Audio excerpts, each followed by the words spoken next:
last time on Renascence, guys. Let's get the recap underway.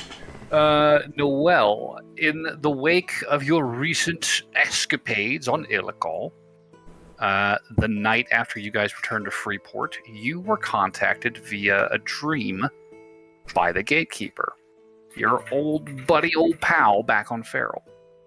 And she had a favor to cash in, it turns out, and wanted to see if you guys were available to fulfill this obligation.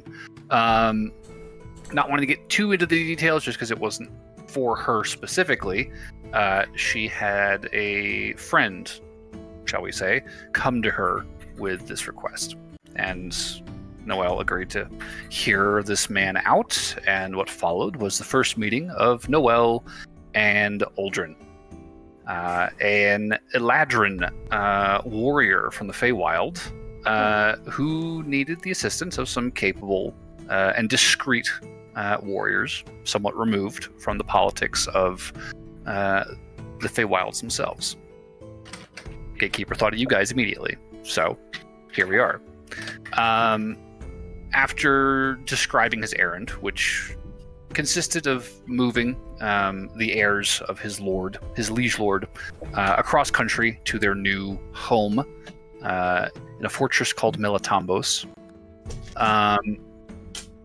Noelle said that she would check in with the party and get back to them. So the next morning, Noelle touched base with everyone. Everyone seemed like they were on board. So you guys made plans to head out, hit the Feywild, and go meet this Uldren guy. So you flew west of Freeport and hiked the rest of the way to the Pine Copse, which you guys have been using as your sort of gateway into the Fey. Spent the night on the unearthly road, and then continued on your trek following the waylight before finally reaching what turned out to be the Feywild side of the Gatekeeper's Garden. And you found this very ancient sort of stone encircled estate, in the center of which there was an enormous tree growing over this elaborate stone manor house. And out front, you could see the man of your dreams, Noelle, Uldren, keeping watch, or at least ostensibly keeping watch over his wards, who were somewhere, and speaking with the Gatekeeper, who was sitting outside and waiting for you guys to arrive. And what followed was a somewhat hectic meeting of the two wards, Chiron and Endymion, two young Fey heirs to a new title that has been handed to their family. And you guys got a little bit more detail about what was going on. Their father, Cassimian, had recently been anointed a lord of the Summerlands, promoted to the rank of an archfey himself, and given leave to go claim a domain of his own, on the condition, of course, that it is sort of on the frontier of the Summerlands territory, which is where you guys are heading.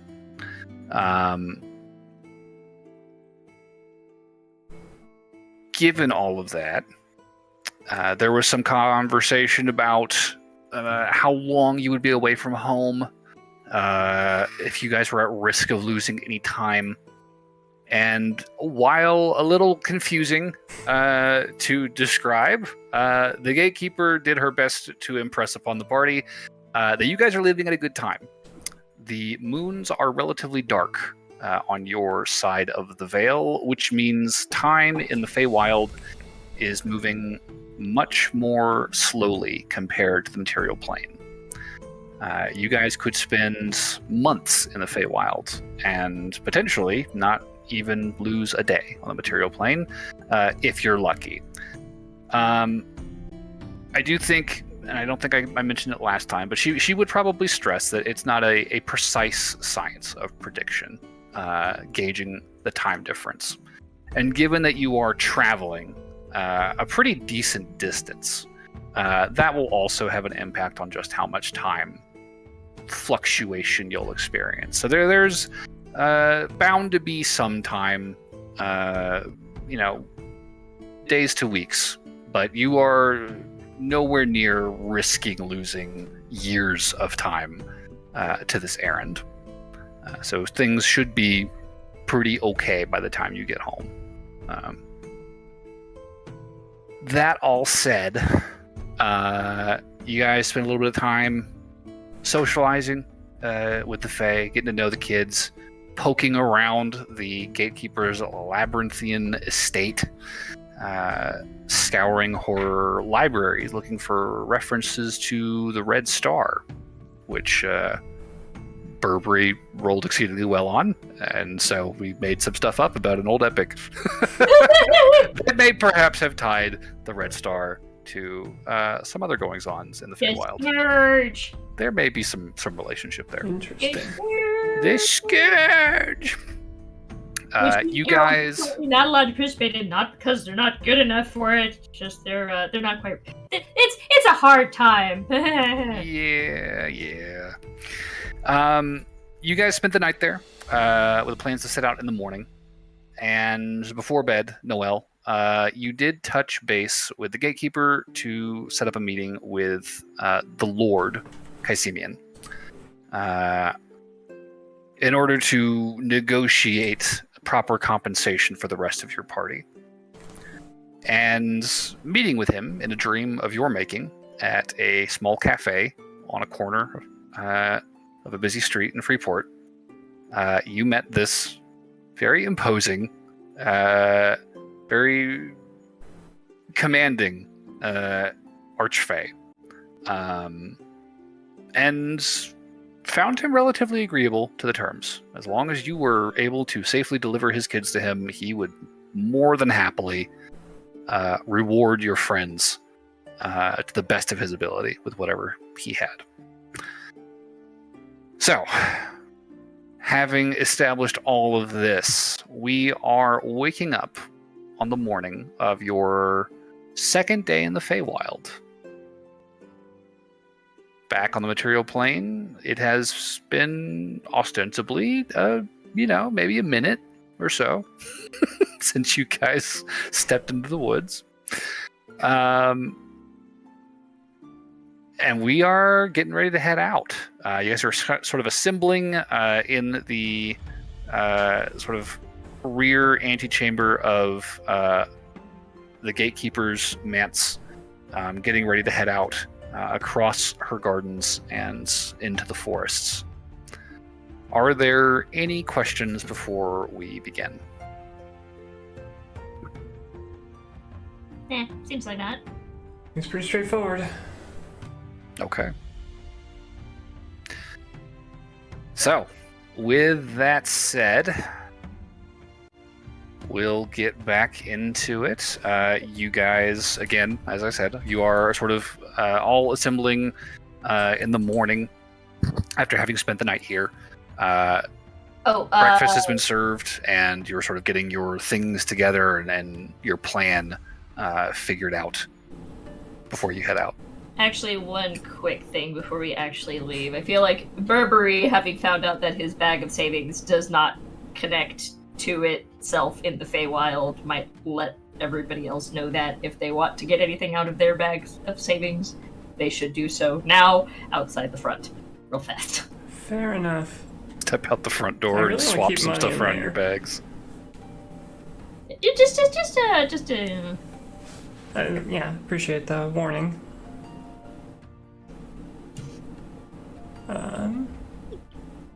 Well, I know that Aldrin's passing out all his knickknacks to his buddies this morning. He's like, put on your boots. I don't want to wear those boots. Put on your boots, boy. Is it Kyron? No, I think they're cooperative, but I could 100% see a slightly younger Kyron being that kid about his winter jacket. Except this time with boots and a cloak. Put on the boots and we can play hide and go seek. I'm putting them on. God, so early. Why did we have to wake up so early? Because we have to get moving. to get you home to Papa. Uh, I thought you were excited to see Papa. we could go later though, right? I'll It's carry early. you if you put on these boots. For part of the trip. Roll deception. Deception? Oh, are you being serious? Will you carry him? He will carry him a little bit, like a piggyback ride. Give me persuasion. Okay.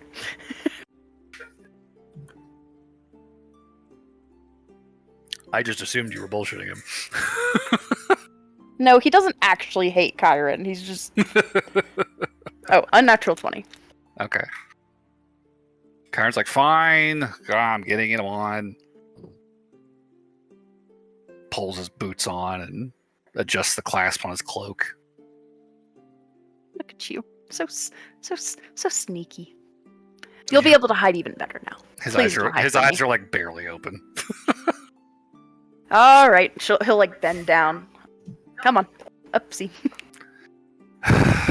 He just slumps over across your shoulder. It's like just throws his arms around your neck. And Dimian is like blearily looking up at him and just shakes his head.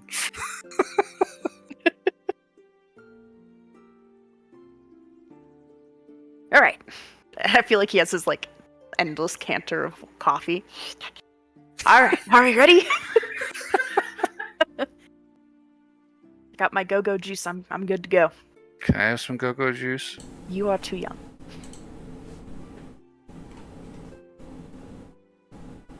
And Dimian's just staring at you. Okay, a sip. Don't tell your father. He takes the cup and takes a big swig. I said this. Oh, God damn it. Whoa. That's better. Oh no! You should He roll the hands it back to you. thingamajiggy. You should roll the thingamajiggy because coffee is super bitter. I can say that because I hate coffee for the same reason. You and me both. But Well, I mean, he definitely winces at the bitterness of it, but like as he's about to hand it back to you, he like pulls back and another slug and then hands it back. What have I I done? can practically see his eyes dilating. Yeah, no. I feel like Aldrin's like, oh dear God, And what have Dimian I is like done? straining to open his eyes, like they're still puffy, but you can tell he's like trying to force them open. Don't worry, you'll be awake. And a handful soon enough. are you passing around go-go juice? Would you like go-go juice? I would. Okay, here you go. It's bitter. Be careful. Yeah. No one likes it more than the player that plays her.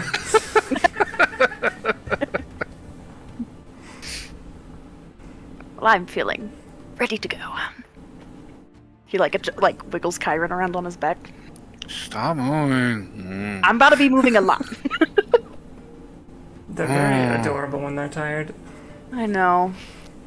Unhand me. I'll drop you. No. I'll Squeezes. kiss your head. You can loosen the grip. All right. Okay, I don't think I have anything I specifically need to do this morning, so I'm ready to go Alright. whenever.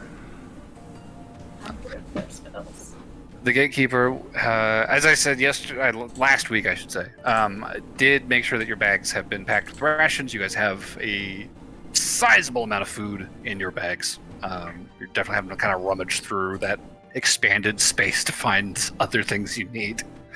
But she has done her best to see that you're provisioned, and she has come to see you off. So she will, lead you guys outside and down the stairs into the gardens. And Question about the Feywilds. Is it a there's magic everywhere kind of thing, or is it more limited like it is in our plane? Basically, if I cast detect magic, will my whole vision light up? Oh no.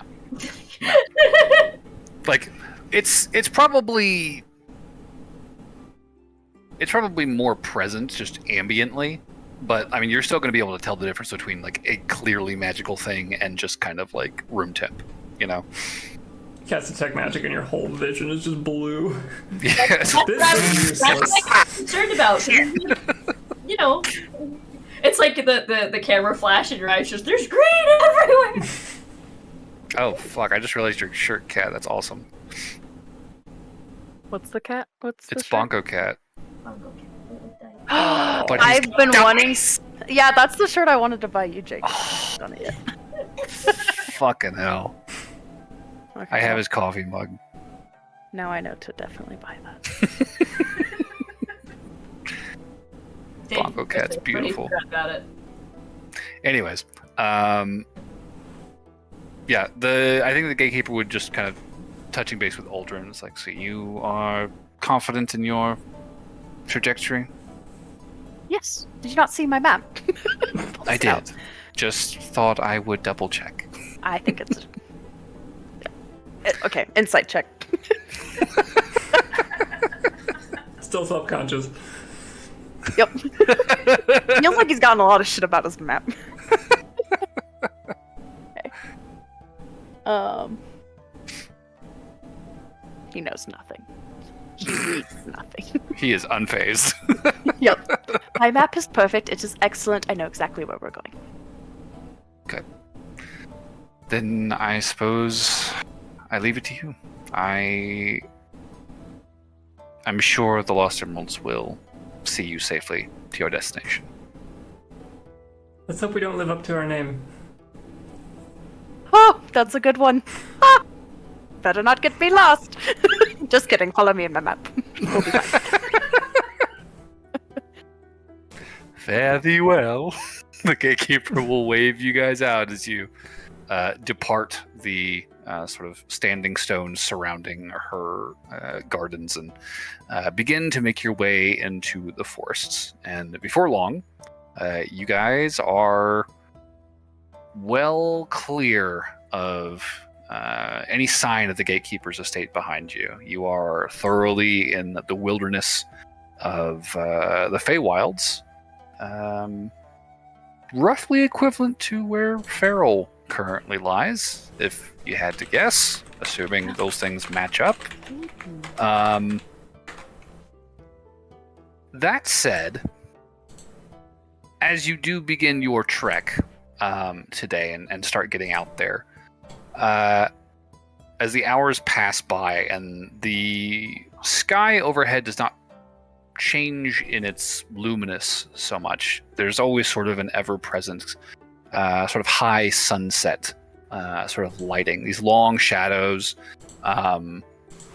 with this almost kind of purplish undertone kind of catching the light, and this cascading rainbow of clouds overhead. Typically, that is the case. Today, I believe, you guys probably noticed the sky turning a strangely mundane shade of gray. And Like it's within gray? an hour or two, you would definitely feel a pretty significant chill beginning to kind of blow through the forest here. And you feel the temperature dropping pretty quickly. Reminds me of home. Man, it sure is lucky I have enough cloaks to warm a village. Yeah. I'd say within a couple hours of leaving the gatekeeper's garden, it is probably about 10 above freezing. There is a significant chill in the air, and I should probably ask: Are you guys equipped for inclement weather? Cloaks for everything. Noelle actually is from when we went to ChromoCon. I was going to say, I probably got all my stuff still. Okay, good enough then. Plus, we have the glamored stuff, so we could just change it to be whatever we need, right? That's illusory. Yeah, glamour does not actually constitute material. That is purely visual. I don't know if I have, like, if I do have a stuff. I probably do from the same trip, but assuming I don't, does the several layers of cloakage work? I would be inclined to say, let me ask Burberry this then. Would Burberry normally be kind of stuffy? Like in, like 70-degree weather? Is he like, does he run hot? Or is he kind of a cold-blooded guy? I'd say he probably used to run hot. Fair. I How don't about these days? I don't know about kobolds though. That's why I'm asking. I'm gonna say that he's okay, just because kobolds do generally live in cave systems, which get kind of cold. Okay, fair enough. So, like, I don't think he runs hot necessarily, but I think he's fine in this weather, because that's kind of... Sure. Yeah. That's fair. Well, that all said, given you guys did prep for a trip out to a fairly cold climate not too long ago, I imagine you would not have sold that off. I don't recall anyone having said they sold it off. I think it's safe to say you'll probably have what you need to bundle up. And despite the chill that kind of washes over you guys this morning, the remainder of your day passes by pretty... Yeah? I have What's a up? random I see a raised question. hand. What's up? What's Endymion like an hour after having that coffee? Good question. There's definitely more of a pep in his step. I'll say... I just wanted to know out of my own curiosity. I'll put it this way. Endymion is the kind of person that you give him coffee and he starts to function more like a normal human being. You know? Okay. Like, he comes up to the baseline. Kyron strikes you as the kind of kid you should not give coffee. That is a recipe for a hyperactive child. But Endymion is pretty tolerable, honestly. He's probably in a better mood than he's been in the past while. I need to get you one of these. It's bitter, but I don't hate it. Well, you could always add like cream or milk to it if you wanted. Bit cream in it? Yeah. And sugar? Delicious. Huh. I wouldn't have expected that. That doesn't sound terrible. Pretty good. Do you guys have coffee where you come from? Yeah, I kind of assumed it came from where we're from. But I guess you could probably make coffee out of something in the Feywild. Where do you get it, not Kyron. What's your fucking name? Aldrin? Oh, I get it from this thing. It's endless. Right, but where'd you get that from? A person who sells magic things. Well, where'd they get it from? Did they get it from their world? The voice in the sky. Oh. Sky Daddy giveth and Sky Daddy taketh. Get the Sky Daddy giveth. Sky Should Daddy. we be like saying grace before we drink that? No. If it's Sky I'm Daddy kidding. coffee? I'm kidding. No, there's no Sky Daddy. That was a joke. Sorry. I can never tell with you. There are people that grow plants that are coffee, and they get coffee beans, and then mages will make endless amounts of it to put in little containers for people like me who need coffee in the morning. Or else I'm a terror. It's really just a pocket dimension, some random fake coffee shop. Endymion seems like he's about to say something and then thinks better of it. But what were you going to say? Say it. No, nothing. Please say it. I want to I know. wasn't going to say anything. Hey, how about this? You can use that earring and try it out and tell me. It has limited uses, so please He'll use kind it of wisely. glance at you, Tell me about your coffee experiences. and I think he'll glance at Noelle, and then he'll message Noelle. I was going to say, I feel like he's kind of already a terror sometimes, but that felt unnecessary, so... Probably a good call. Did you message? It works. I can confirm the earring works. Good idea buying those. What did he say? Please tell me. I'll tell you later. Okay, thank you. Question for Aldrin, actually. Isn't it usually warmer in the Feywild? It was a lot more Daddy in the sky? tropical last time we came here. And it's So? getting pretty cold pretty quick. Yeah, when you are traveling through the wilderness, there definitely tends to be a little bit more variance in the climate than in someplace more controlled, more domesticated, like the gatekeeper's domain, or Kaisemian's soon-to-be domain, presumably. Although he might keep it cold, given his temperament. We'll see. Fingers crossed he doesn't.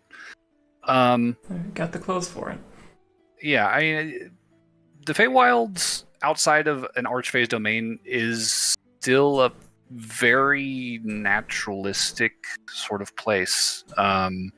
You definitely have a seasonality to the passage of time here, even if that time does not always keep pace with the material plane. And right now, it is due to get kind of nippy. So, all right. Pays to be ready. I think you could have chosen a different word besides nippy, Aldrin, but I appreciate the info. Perfect word. I disagree. Are you not nippy? I am nippy. I could cut diamonds. I feel like we should talk about something else. I agree. Kyron's just like in your ear. We're right here. Keep it in your pants. Nothing to be ashamed of. All of our nipples get hard in the cold. That is what happens. It is a natural thing, boy. He like kicks your sides. You just hear the clang of like boots on armor. I'm wearing There's still armor. something called common decency. What? Forgive me. You know what? I think I shall consider to win that the nips is the thing that he went for when referring to the cold. Fine. It is cold and my feet are cold. Happy? Mine too. I don't know if Burberry has nips. I mutter to myself as we keep walking. We just saying we were going to stop talking about this. She's just thinking out loud, just muttering to herself as we break this conversation. I heard it. Also, Kyron, I am wearing armor. You cannot hurt me. He just grumbles and buries his face in your cloak. Oh, you poor baby. Gives him another little jostle. Just grumpy. I'm sharing you. How are you this grumpy? I didn't want to wake up. I feel like he'll probably just opt to get down after a couple hours of walking. It's just, I can't imagine being carried that distance is going to be a comfortable way to sleep. So there's going to be a very curmudgeonly Kyron for a couple more hours today. First question about travel. How fast are we wanting to go as a party? What's our general MO here? I feel like a normal pace is fine. Normal. Especially given how fucky time is here. It's not like it's going to matter all that much. We're going fast or slow. Okay. Not yet, at least. Plus, we have 2 party members who have very short legs. That's true. Well, they could be carried technically, but... I can teleport. If John needs to get like a shoulder ride to either of the kids, he can. Can you teleport indefinitely, or do you have a finite amount? If you can teleport back home, I mean, that would really save us some trouble. No, I can't go that far. Dad says you're not supposed to teleport long distances anyways, unless you've got somewhere like a tree or a circle to do it to. Oh, does that mean you'll be able to work? What's the thing where you step and you step out of the tree the same type? Can you guys do that? I can't, but I know someone who might have been able to at one point. Really? Lauren can. The one person who we know who could isn't with us at the moment, unfortunately. Huh. So It's probably better that way. If she were here, I'm pretty sure you would not hear the end of any of the sexual jokes. Really? That's wonderful. she's kind of similar to you, Aldrin. Aldrin, heal. He pulls on your coat. I will toss you, boy. I will toss you. Not quite an Inuyasha situation. I feel like he'll pretend to drop him, be like, "Oh no," and then grab him again. Two can play at this game. Okay, get off. I'm getting down. It just clambers down your back. Oh, that's all I had to do. Pat, pat. Stop touching me. Oh. Waves your hand away. You're so grumpy. Scampers forward. Tries to pinch his cheek. Come here. He's already scurrying forward to like the front of the party. Noel's gonna use Mage Hand to pinch his cheek. Unhand me. Mage hand me. His hands.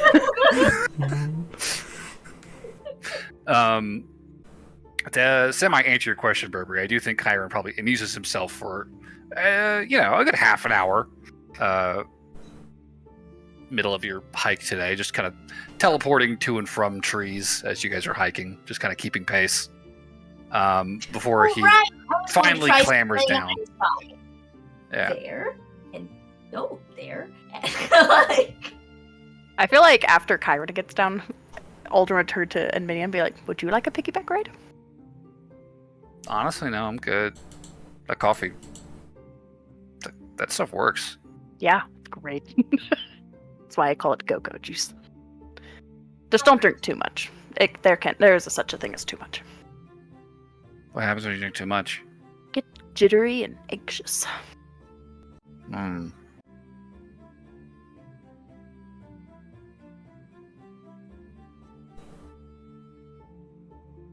And he just sits quietly thinking about that. As Chiron continues teleporting, Burberry keeps counting. So does it just kind of keep going and going? Because I know I can only. He's only going to keep it up for maybe half an hour I know before he half an hour climbs will down. be a lot of number. I would say it's maybe like 50-ish, give or take. All right. Okay. Before he just kind of climbs down, and he's like winded, kind of breathing heavy. He's like, all right, I think that's enough for now. Oh, would you like another piggyback? John could give it to you. He's a much smoother ride. Oh, I got you, boy. Comes over. No! Picks him up, tosses him over the shoulder. Unhand! John just plucks him from the shoulder and puts him up on his shoulder. Oh, and you're extra tall this way. Good view from up there. You are very tall. Yep. You don't talk much, do you? Nope. I like you. Wow, that's rude. As long as you're quiet, I assume we'll get along. That is incorrect. He is not quiet. I am perfectly capable of being quiet. Oh, are you now? What an interesting revelation. I choose not to. So I feel like you just see like a vein pop in the side of Aldrin's head, like Aldrin, it's day one. Pace yourself. No, this is like way more than day one for me.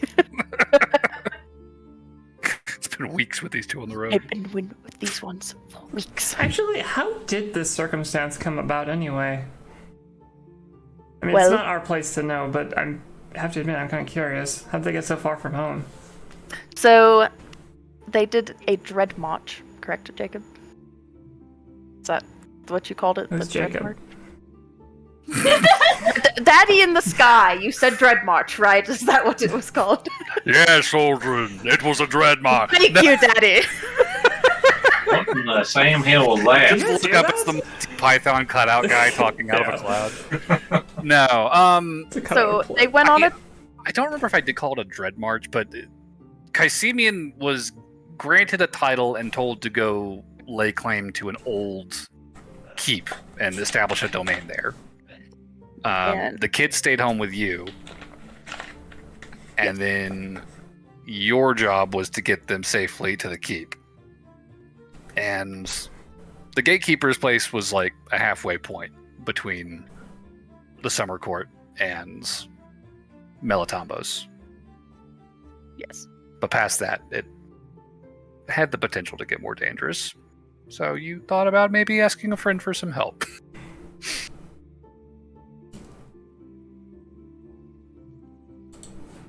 Okay. They Here assumed we there were are. people at the castle that would need to be taken care of. Or something was there. To make sure that kiddos were not in danger, I got stuck babysitting with them, even though I'm very good at killing things. Well, you've kept them alive so You far. are good at killing the babies. Would Yes, He killed a displacer beast last week. Oh, that's You cool. know those big things? They got like tentacles coming out of their backs, We've like a big killed- cat. 2 of those once, I think. Really?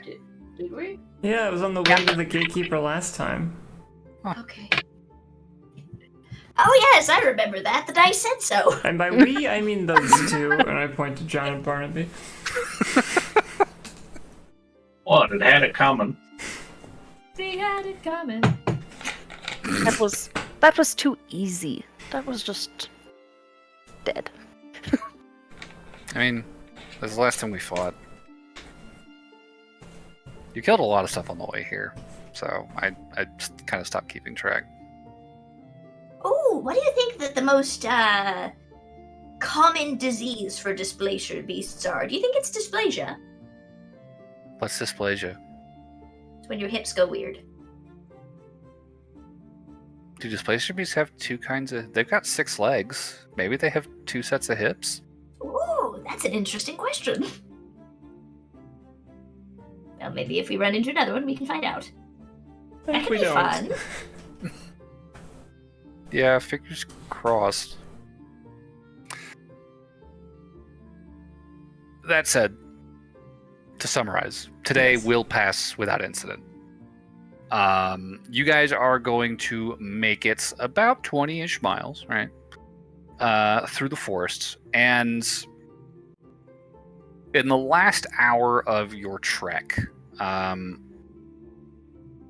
will say, Noelle, with your passive perception, I can't remember, does Aldrin have decent passive? I think so. 14. 14. Yeah.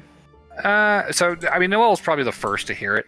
But in time, the rest of the party would kind of start to hear this very distant, steady, almost rumble. It's miles and miles away. You can tell just kind of the echo of it through the trees, and it's kind of muffled by the canopy around you. But there's definitely some kind of movement off to the south, as best as you can tell. And about 15 minutes after you kind of become aware of this sound, you definitely note that the trees are beginning to start to kind of thin out around you. You're starting to get a better picture of the sky overhead, and you can see the gray has faded ever so slightly. You're getting a little bit of the pinks and golds again of that twilight overhead, and through that, some stars are sort of making themselves known. The closest the Feywild really has to a night with this constant light in the sky. But you find yourself looking through a sort of mist high overhead. And following that sound, kind of looking off to the south, you can see through the trees there's a cliff up ahead, maybe a half a mile away. And beyond that cliff's edge, you see water. Rushing water.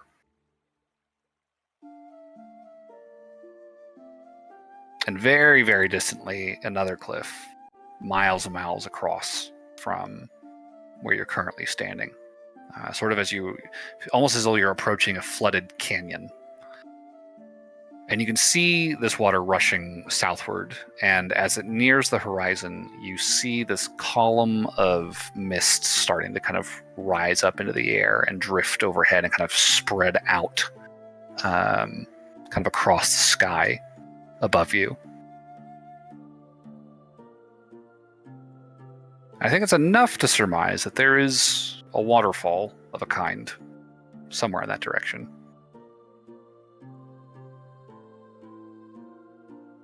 Aldrin, you know, now that you have caught sight of this fall, the cliff's edge and sort of the thinning of the forest, that you are drawing close to the crossing. Between, to the next Fey realm. Not so much the next domain, but at least across this canyon. Gotcha. You got a few more days after that. So I'll say go ahead and give me a perception check.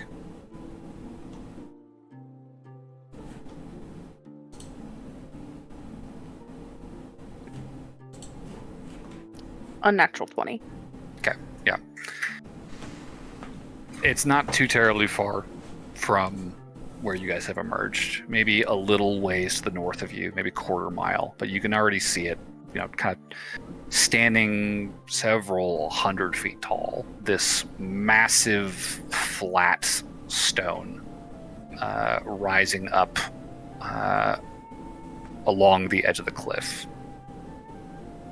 And you can see at the apex of the stone there is this large circular borehole, and it reminds you very much of the various sort of stone markers that sort of surround the gatekeeper's gardens. This one is just much, much bigger. But from that borehole, there is almost like this perfectly vertical slice, like running down through this stone, hundreds of feet down to the ground. You can see at the base of the stone a series of steps leading up to that opening. And you can see beyond it the crossing that you knew was coming. Miles and miles across, spanning the width of this canyon from horizon to horizon, this massive stone bridge held up by columns thicker than any tree you've ever seen. It's a massive bridge. Probably going to take you the better part of a day, if not 2, weather permitting, to get across it. Well, we should probably rest before we cross the bridge. Yeah. No kidding. Okay, well, anyone sick of the cold weather? It's time for a little bit of warmth. I'll ritual cast Lehman's tiny hut. We'll find a nearby space that looks comfy, I guess, and just... Okay. There's a decent amount of open space around here. I mean, you could step clear of the trees and set it up. You could stay under, the tree cover if you wanted to. It's totally up to you. There's ample room for you to get your hut set up. Probably better to stay under the tree cover to some degree, just to stay obfuscated in case of people looking around. Okay. So, Lehman's hut's set up. Nice. Who's taking first watch? Warm, nice and dark. I will start. Because why not? Give us a perception check. Is it dark enough to be a disadvantage? I would say no, honestly. While there are stars coming out overhead, the sky is not growing darker by any means. It's more that the stars are sort of growing brighter. They're kind of phasing into view. But you still have this sort of constant twilight shining out across the sky. Pretty good. 22. 22, solid. Yeah. I think as the party settles down, you guys make camp, you have dinner, and get yourselves tucked away for sleep. Does your tiny hut have blankets in it? Sorry? Does your tiny hut have blankets in it? It's just a dome. It's just a magic dome. It doesn't really have any... In that case, I'll be setting up my tent too. Unfurnished. Yeah. I'll be Sure. setting up my If tent, too. only. With a 22, I think sitting and just kind of keeping an open eye out in each direction, watching through the trees. It is a pretty serene, peaceful couple of hours. There's just kind of the dull roar of that distant waterfall, which the more you kind of stare off in that direction, the more it probably strikes you just how massive this thing has to be. If it is spanning from one point of the horizon to the other, and just how much mist is kicking up into the air. Like there are clouds forming from the mist kicked off of this thing. Definitely don't want to fall down there. Ominous. I think Noelle. It's been a while, but I think she'll do some writing tonight. Okay. Yeah. Then I will wake up. Guess Burberry. I'll go ahead. Oh, you can go. That's fine. John, it is. Burberry is grateful. It's fair. Second watch is Just probably a have pretty to rest terrible again. shift. So I got a 23. 23. Okay. Yeah. With a 23, I mean, you stay vigilant and alert over the course of your watch. And despite the chill outside, it is fairly comfortable here in the dome. And there does come a point in the night where you watch as what look like probably like 4 or 5 deer kind of step into view out of the brush.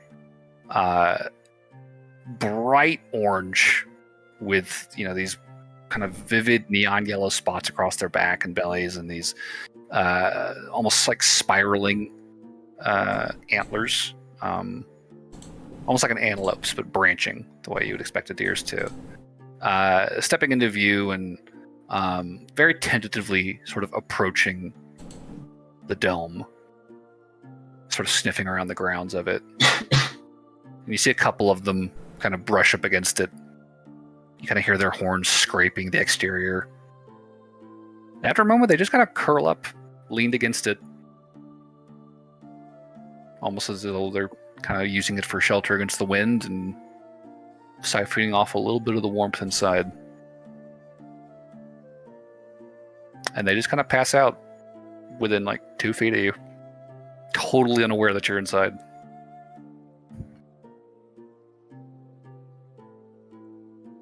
I'll try to remain quiet so as to not wake him up. All right. Who's next? going to? I'll do it. Aldrin will take last watch, so Okay. he can get ready before Oh, well, maybe and make sure to try to keep him quiet and point at the deer. Okay. his gun accidentally goes off. No, I'm half expecting to go, them's good eatins. Like, reaches Yeah, right. through the bubble and grabs the antlers. Trash. There. Why would I turn down a free meal? The gun slowly scooches through the edge of the bubble. But yeah, Barnaby, it's your watch. Go ahead and give me a perception check. Alright, that is a... Oh, goody, a 13. 13. You know, they do look like good eating. Don't you tempt him? I mean, you're looking at these things. If they look well fed, they don't look like they're starving at all. They look healthy. They're just some nice looking deer. David wants you to. Jacob wants you to kill it. David, don't do it. It's I stand up outside of the bubble. You stand up and poke your head out. I kerploof. Are you shooting one? There's still I wanna shoot sound, one. Barnaby. Okay, roll the hit. Well, we're all waking up. That is a 33. Okay, you're definitely hitting. I'm pretty sure you deal more than 4 damage on a shot. I just rolled 5 before I added any of my bonuses. Yeah, so that's a dead deer for sure. And the other 4 immediately bolt to their feet and take off, dashing into the forest. I feel like you just see Aldrin like wake up like, what the fuck is going on? Like hammer up. Yeah. Getting breakfast ready. What's it look like? Oh my God, Barnaby, please don't do that. What the fuck is wrong with you? You're telling me if you saw an easy meal, you just turn it down? We have so much food in our bags, and now we're going to carry a deer? Should I bring it back? Yes. Let it go. No. Some moral I will shoot it again. I have more bullets than you have twiddly magic fingers.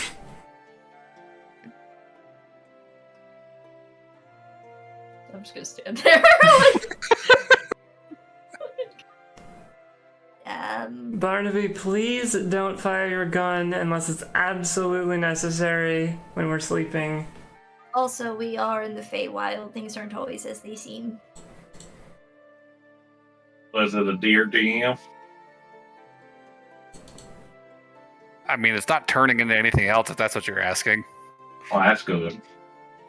It's just lying there bleeding outside of the, out of the dome. Does Aldrin recognize this as anything that's anything else? Great question, damn, do I? I'll say give me a nature check. Am I good at that? No. I rolled a 1, and I have a -1. Ooh, a nice 0. Looks like a deer to you. I don't fucking know. There's a gun and fucking deer, and you're waking me up for what? Nothing? He just like fucking pulls his blanket, rolls over, and is like, you hear him do like a. Can I make a nature check? Yeah, go for it. Don't wake Aldrin up. Oh, it's probably a deer. It's a 7. 7. Looks like a deer to you. Determined it's probably a deer. Just hope it's actually a deer and that we're not gonna get like a chicken in Zelda scenario. Okay, I'm going back to It'll down. come attack you. But no, it's just the next time we set up camp and then there's just eyes and all the forest staring at our Gotta take care of your deer, Barnaby. You're gonna have to go outside the dome. It didn't have permission to enter. I Oh, guess that's fine. It's dead anyways. They ain't going to get him. Since it's dead, isn't it Oh, an now item it's an now? object. Oh, great. That means I Keep can it skin out of it. the dome, please. I swear to All God, right. if you bring that thing in here, I will lose my shit. I was just going to gut it. In here? Oh, where else am I supposed to put it? Outside, you behemoth! We are outside. No! Outside the hut, Technically, no! he's right.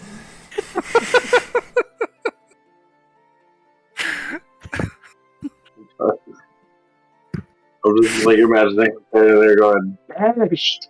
I'll give a little prayer rites things to the deer and You step out of the dome to go give it its rights. yeah. Sure. Okay. I'm gonna get fucked somehow, aren't I? No, but now that you are outside the dome, you can hear the last vestiges of its breath just out of the deer. Messages of breath. I cast healing word. Oh, no, you don't. It's dying. It's dying. Let me have this. It's more just a You just reflexive. he's still death alive spasm. and breathing. Yeah, you said healing word. breathing. That is what that just said. Is that it was still The alive. last vestiges of its breath leaving its body. Healing word. All right. Barnaby, she's healing wording. What do you want to do? If it gets up, I'm shooting it again. I feel like if Aldrin hears. Another gunshot. Don just wants to clap a very large hand on Barnaby's shoulder and just say, let it go. Let what go? I caught it. You did not do. What do you Okay. mean I didn't do it? There was no catching. There was shooting a large gun in a tiny space when we're all trying to sleep. So as everyone's see the arguing Barnaby- inside the dome, Burberry, I'm gonna shoot the deer off while they're distracted. Burberry. So you've cast Healing Word. The deer is like scrambling to its feet, and as its eyes are darting around, like as it's getting purchased, it like locks eyes with you, and you hear it say, "Das Venania," and then it jumps out into the forest. Do you speak Sylvan? Barnaby does. Aldrin does. All right, so Aldrin and Barnaby, you both would have heard the deer murmur, "Thank you," and then take off into the forest. Will you not kill Fey people, please? Wait, what? I turn around. It is galloping away, Barnaby. You just let it get away. What the heck? Fey being, do not kill. Where do you think meat comes from? You think it just comes from a meat tray or something like that? There's animals, not the ones that are Fey beings. Barnaby, please only kill things that are sentient that are trying to kill us. Maybe if you're one of them vegetarians, sure. Not a vegetarian. I love meat. Okay, of many variety. But if Well, you I was open about to your just get us some damn deer. bag of holding or something, you will find the gatekeeper gave you so much goddamn food. You do not need to fire your gun in this hut. I also don't think that was a deer. No, it talked. It is clearly not a deer. Can I go back to bed now, please? Sorry, Aldrin's a whiny baby. If you wake him up. Aldrin's a beauty sleep person, clearly. Yes, exactly. I'm going to bed. I swear to God, I will lose it. If I see another deer, I'm killing it. I swear to God, there will be a battle in this hut.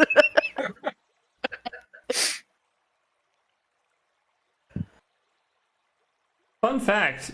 Wait, You can't bring objects into Tiny Hut either. Oh, quick question. okay. Barnaby, what do you do with your gun? Polish it. What? I polish it. Gotta keep it in good condition, Okay. especially after firing. Okay. Aldrin's just sulkily crossed arms, staring at the gun while he's lying in his sleeping I bag. also have a backup in case you were trying to sneak it off.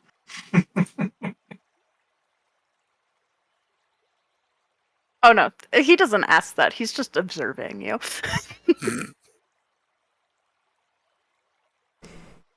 So, Back to sleep. back to sleep. Who's taking the final watch? Aldrin is. So, after a while of watching Barnaby polish his gun, Aldrin, you decide you can't He's get back just to sleep. glaring. You decide you're not going back to sleep anyways. You're done with your trance. You might as well just take a watch. So you- Barnaby glaring So- back. See, normally I like watching a guy polish his gun, but this case, not so much. Yeah. Usually this turns me on, but now I'm just mad. I'm glad I could suppress your urges. I couldn't get hard for a guy like you anyways. Good. Ugh. Okay. Anyways, I'll move on with my life. Okay, he rolled a... oh wait. He has advantage. Oh, he rolled the same thing. 7. you're just glaring at Barnaby for the rest of the fucking night. And I'd say like it probably doesn't hit you until it's been going for like half an hour. You suddenly realize you can actually hear the sound of rain splattering across the top of the dome. And you just look up and you can see it's just clouded over and is now just dumping rain. And it's just like, Will it be safe to cross the Right. bridge when it's raining? the bridge is relatively wide. It's not like it's this narrow thing you have to, balance beam for miles across. as long as you don't walk near the edge, you should be okay. Okay. That said, there's no cover on the bridge from the rain, so you're just exposed for the day while you're hiking. Is there any guardrails on the side of the... Barnaby, Yes. how long were you in the Feywilds while you were here before? Few days. And how many 5. animals did you kill in that time? 18. Burberry Just just the like Aldrin low blinking. head turn, just looks straight He's just frowning deeply, glaring. You don't forget good kills. They were good meat. You're a cannibal. Could you speak Sylvan? Technically, I think a cannibal would have to be eating other hobgoblins, right? That is correct. So you'd be fine if he just gobbled you up? No, I didn't say that. I just said he's not technically a cannibal. Worms eat you when you're dead. I don't see that much of a difference.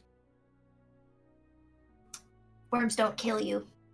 The idea of killing something to eat it when it has the capacity to thank you for saving it feels... Oh, is that what it said? I mean, I don't technically know that, but I think Aldrin yelled it. Yes. It could talk? Yes, it said thank you. Oh, yeah, don't shoot them. That's weird. You should That's talk what to. I'm saying. You should talk to Lauren. She had a whole mental breakdown when she cast Speak with Animals. Kyron's like, she sounds like a baby. Ugh, I wouldn't have said no to some deer. Also, the See? dome's about to drop in about 30 seconds, so get ready for rain. passes Noelle my extra brimmed hat. I feel like Aldrin is just chugging out of his endless decanter of coffee. He's just like, there's not enough in the world right now. Isn't that going to make you anxious? Nope. Are you already anxious? That's his secret, Captain. He's always anxious. No. I didn't sleep well last night because someone thought it would be fun to fire a gun in a tiny space. Blares. Would you like some? Yeah. And Demi will take a couple sips. Kyron, would you like some? Wincing as he does. Yeah, Kyron will take a sip. Kyron doesn't like it. He's like, oh, that's terrible. Good. Never drink it ever again. I think he's doing this for science. He wants to see what Kyron's like. happening. Yeah, Kyron gets like a mouthful and he's like, that's bitter. That's disgusting. Oh, wait, here, 1 second. And he'll like make a little sugary, milky one and then hand it to Endymion and be like, here, try this. But not all of it.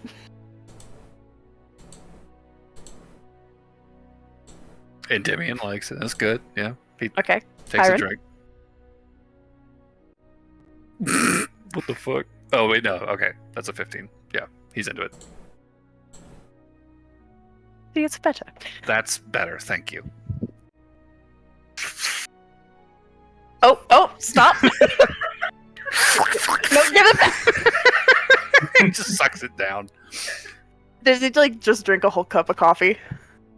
I mean, plus whatever cream and sugar you just put into it. Oh, dear God.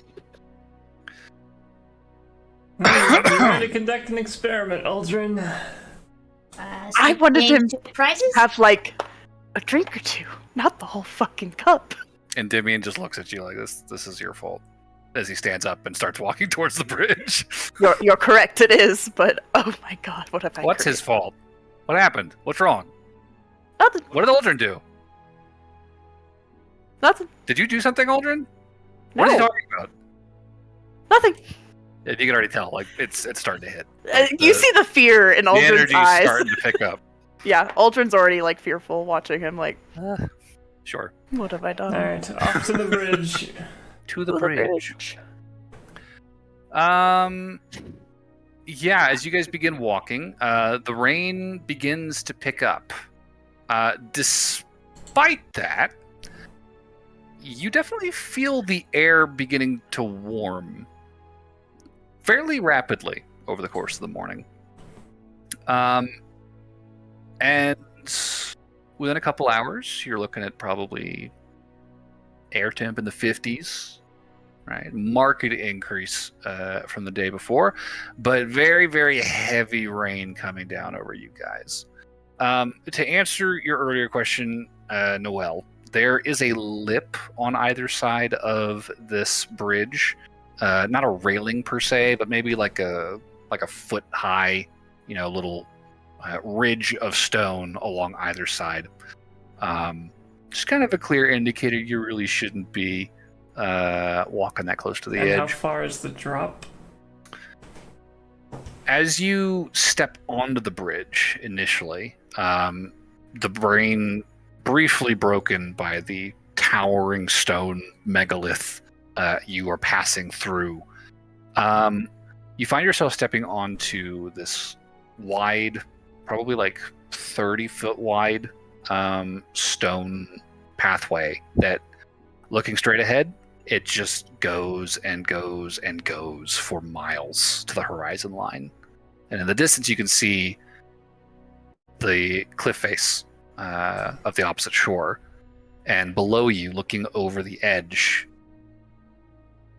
hundreds of feet down below, thousands maybe, you see a miles-wide river or strait of turbulent, rushing water crashing against the stone pillars of the bridge and against the rocky shore at the base of the cliff that you just stepped off of. Is a long way down. And looking due south over the edge of the bridge, miles away on the horizon, that low roar and cloud of mist continues to rise into the air. Although now, through the rain, it is, it's a little harder to see. You're struggling a little bit to kind of make it out at this distance. And yeah, looking back down your current path, not seeing any covering whatsoever. No real stops built onto this thing that you can tell. It's going to be a long day. A long, wet, uncomfortable day. As you guys walk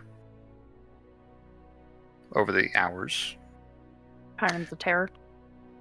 Chiron is it's a little unruly. There's definitely a lot of chatter. I think yesterday he was pretty grumpy and not feeling super sociable, having been woken up super early. But with caffeine and the power of sugar, I think he is probably kind of rapid fire questioning the party about your exploits, more or less. So yesterday you guys said that you had a friend that could walk through trees. So you guys must be pretty powerful, right? What's like the biggest thing you guys have ever killed? Are you guys really that strong? Is that why the gatekeeper asked you guys to come with us? How old are you? Well, first off, that's a rude thing to ask a lady. Second, the biggest thing we ever killed was probably giant. Baby Leviathan? Yeah, it's like a middle ground between like a big worm and like a Sea urchin. sea urchin thing. Yeah. Gross. Yeah, and it was That like doesn't sound that scary, though.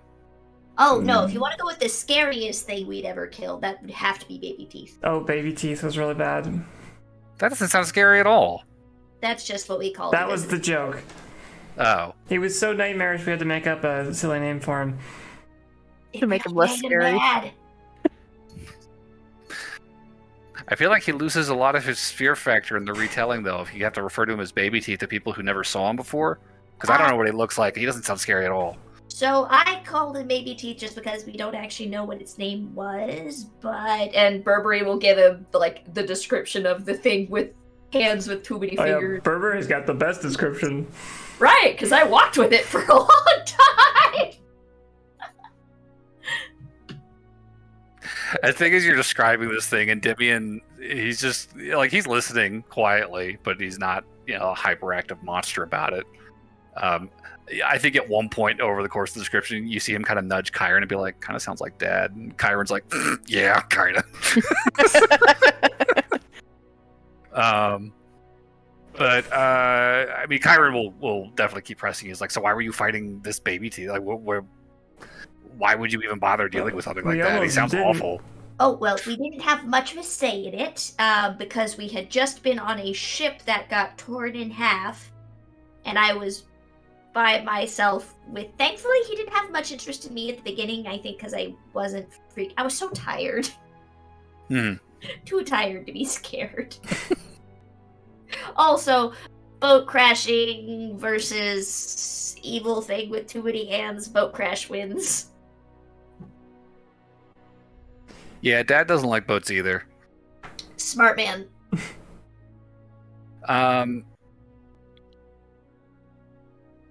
Noelle and Aldrin and probably Burberry, if I'm not mistaken here. Burberry, what's your passive? You got a... It's not great. 13. Actually, I guess that'd be everyone then. Through the rain, I think, all of you would hear a very tentative, very gentle kind of behind you on the flagstone. I duck immediately.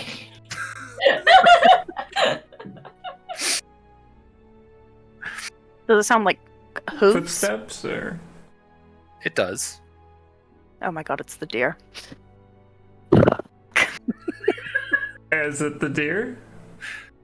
Yeah, you turn around and, he's a decent distance away, but through the rain, you can see and hear very faintly the footsteps of this spiral-horned deer. You can make out his silhouette, kind of standing a decent distance away, kind of very slowly tailing your party. And further behind him, you can see the shadows of what look to be 5, 6, 7, maybe 8 more. It is a chicken Maybe scenario! more. Oh god! They're trying to get revenge on Barnaby. Good luck. I think Aldrin would step behind the party and be like, "What do you want?" The deer will stop. You speak Sylvan. Yep. Oh. And in Sylvan, you will hear the deer call out, somewhat hoarsely.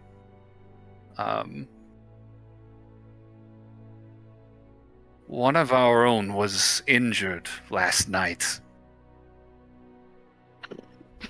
You hear a sigh. Do you know anything about this, travelers? Do we all turn to look at Barnaby? Thankfully, most of us I don't think- understand it. Most of us don't understand. What's he saying, Aldrin? You'll get a message, and they're looking for Barnaby for hurting one of their own. Are you good at lying? Yeah, decent. You should lie. I'm afraid I don't know what you're talking about. Give me a deception check. Dark inspiration. Nat 20. Oh, well, we don't need it. Nat 20 plus 5. No fucking way. Chani, come look. That isn't Oh that 20. no, did they get that 20? Damn Take the it. Bardic inspiration, take I'll it! take the Bardic inspiration. D10.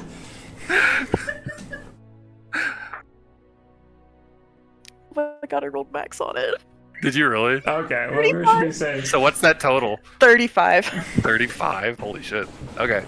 I never thought that the most gut-wrenching rolls would be against deer. Well, these guys don't have any bonuses to insight, so it's just a nat 20. Alright. Uh, Still worth it. you see the deer nod slowly, acknowledging your answer. and he will say,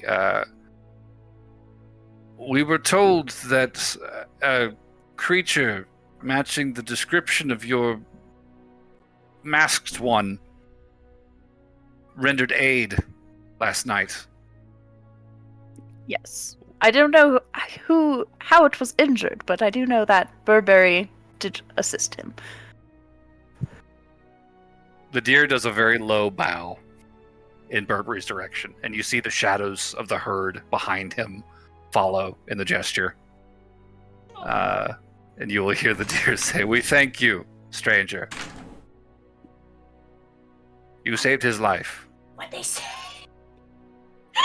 They said thank you. You're their new god. Bow back. Bow back. Welcome. Like,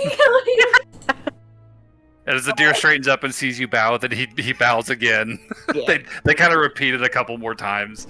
And as they straighten up, they say, "Safe travels, strangers, and be careful. There are dangerous things about these lands." Yes. As they will begin to turn back and head back down the bridge. Strange bubble-shaped things that shoot friends in the head. Safe travels. As soon as they're really far away and I know they can't hear him, he's gonna turn to Barnaby and be like, "This is why you don't shoot deer. You do not know what is fey and what is not fey, and if you offend the wrong person, they will come after us and try to murder us. Okay? So please do not shoot wild animals in the woods without asking for clarification first. Capiche?" Also, I'm just supposed to go up to it and say, "Hey, hello there, Mr. Deer. May I please kindly shoot you?" No, you don't have to say, "Hi, may I shoot you?" You should just be like, "Hello there, how are you?" See if it responds. If it just looks at you with dumb little beady animal eyes, kill it.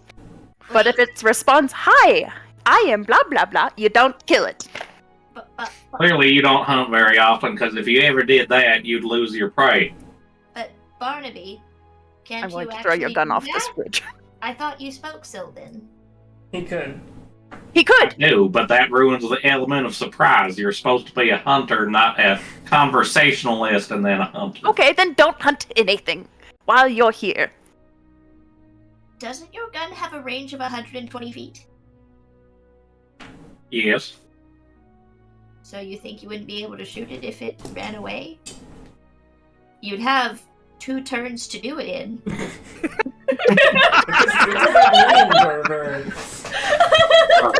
Berber's like, "You have action surge. I mean, I don't know what you're worried about." If you had the chance to make a clean, easy shot versus a potentially harder shot, which would you take? So you like to take the easy way out? Easy way out, I take it. No, you're not even a man. Ugh. Damn, Aldrin. I feel like we should just stick with the as long as you're in the Feywild, if it doesn't attack you, don't attack. Yes, what the big one said. Disagree, but alright. He'll grasp your shoulders, Barnaby, like, "Thank you." Aldrin, what's your passive perception? 14. Okay. Is there a deer? No. It's right behind you. I think as you're He's dressing deer. down Barnaby, Noelle, you will probably notice at some point over the course of this conversation, Kyron got a hold of the coffee bottle. And some of Aldrin's other amenities, and is now mixing another drink for I'm himself. gonna attempt to mage hand it out of his hand. Just gotta yank it. I'll say I did it to Willow's knife once. you did. I'll say sleight of hand. Sure. That was the trick. Aldrin's gonna get fired. Alright. Oh, this might be bad for your coffee mug. I rolled a natural 1. Natural 1. Okay. Off the He's- bridge. No, he's gonna see the hand coming. Like he okay. notices you try to take it. He's like, hey, stop that! What? And What's going on? There it is. Nothing. What are you doing? Nothing. No! Starts pouring it into his mouth. Fucking rush that child. Get your ass back here. You can just teleport away. Well, I didn't think it was possible, but he managed to play stupid games and won stupider prizes. So, For what it's Kyron's worth- Oh, go ahead. gonna try and run and teleport and make himself some coffee while you chase him. I'm chasing him. Yeah. For what I'll it's say. worth- Oh, sorry. I keep thinking this is over. Sorry. Give me a dex check. We'll say, or athletics. Athletics. Oh, I'm good at athletics. Hell yeah.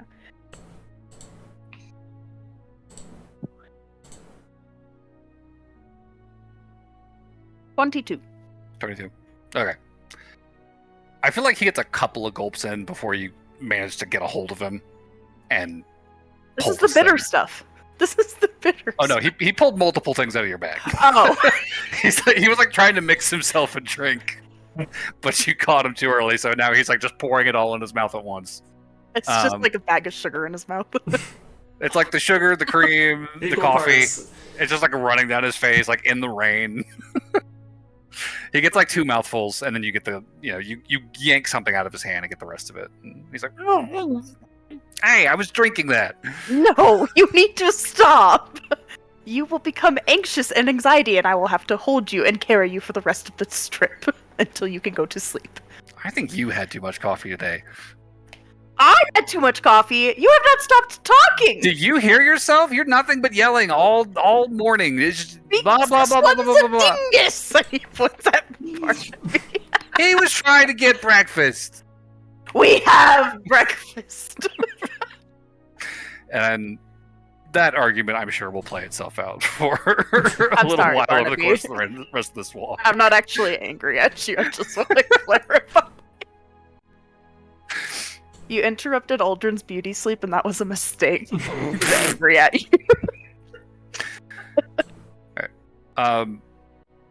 Noel, question. I was just gonna say, assuming the rain continues throughout the day, Yes. I think a pretty reasonable thing to do, it's gonna slow us down, but it's not gonna necessarily tire us out, is maybe every like 2 to 3 hours of walking, I'll do the Leomund's tiny hut for 30 minutes and like set it to high heat so we can dry off and just kind of have a little sauna space for Kind of recuperate a a little half bit. hour to just kind of, Sure. you know, sure. not constantly be walking in wet socks type stuff. Okay. I mean, if you guys are going to take like an hour every 3 hours or so, we'll call it a slow pace for the day. And make sure you guys don't catch a cold. Yeah. Hiking through the rain all day. Give us a chance to drive a few times. I will say by the end of day today, you guys are still on the bridge, but you can see drawing closer, maybe 6 miles away, the distant side of this canyon, drawing closer and closer. The night will pass without incident. There's not a lot on the bridge aside from you guys Sure. and the rain. And the deer that heard. Well, they went back. They went back the way they came after they had their little interaction with you. And by the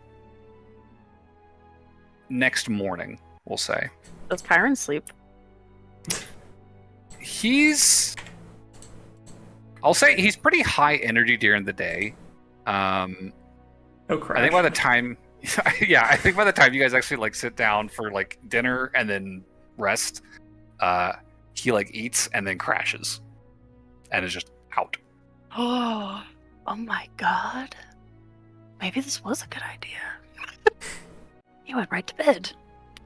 It's And not awake. Damien's like, please don't. No, you're right. The next morning, the rains are still going, but the wind has picked up. Oh. So he's The trying rain. to kill us. The rain is beginning to blow diagonally, kind of across the bridge as you are hiking forward over the course of the day today. And today, I'm going to need somebody to give me a D100 roll, please. Uh-oh. I have a D100. Please Do it. roll it. Do it. I think during this time, Aldrin will have both the kids next Never to him and do. be like holding on to them. Jesus, Like, sounds like kinda like a a dad. table. Like arms around them as the rain and the wind is Yeah. just pelting you guys. Yeah. 47. 27? 47. 47. Gotcha. Okay. I'm excited. I've never gotten to roll it before for actual D&D. You have rolled instant death. Okay. So that's the nat 1 on a D100, and at that point you deserve it. So, as the day progresses, the winds howl and pelt you with rain, and you are forced to hike with your heads down, just powering forward hour after hour. By about noon, you can see up ahead the monolith at the far end of the bridge, a sister stone to the one you passed through, hundreds of feet tall, with a narrow slice down the middle, allowing you to walk through it as if a gateway, is drawing close at hand. And with the rain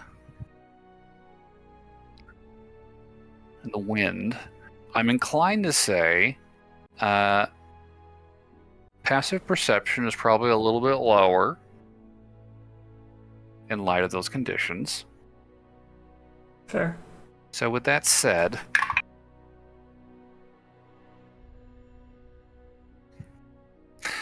all of you can still see. As you draw close to the threshold of this stone, you guys are probably about 30 feet from it, when kind of looking up, you pause. As you can see sort of the shadow of a humanoid silhouette sort of lurking on the far side of the monolith. Just kind of around the corner of the passageway. Is it within message distance? Yeah, you're 30 feet away from it at this point. I think Aldrin would be like, "Who are you? State your purpose."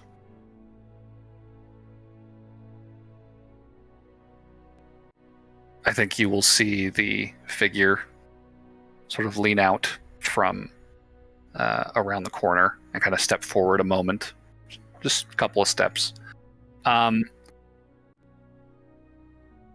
What you see kind of standing in the shadow, the dry spot inside this monolith, a humanoid figure. Their body seems to be almost half this like flaky earthen material, like what's the rock, like schist, that like really thin, Like shale? maybe it is shale, yeah. Or slate? These long, yeah, shale.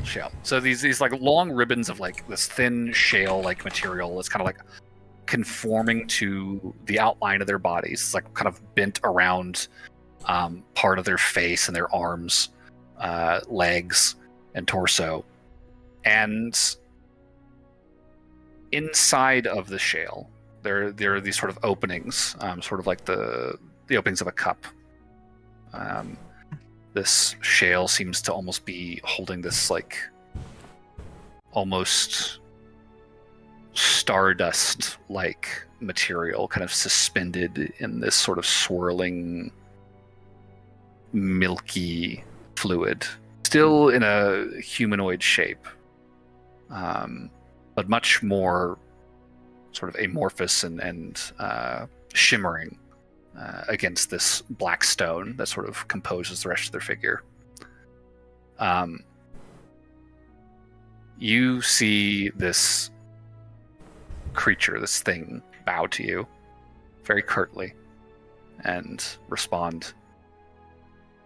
We are mere travelers looking to cross. Is this your bridge? Before I respond, insight check.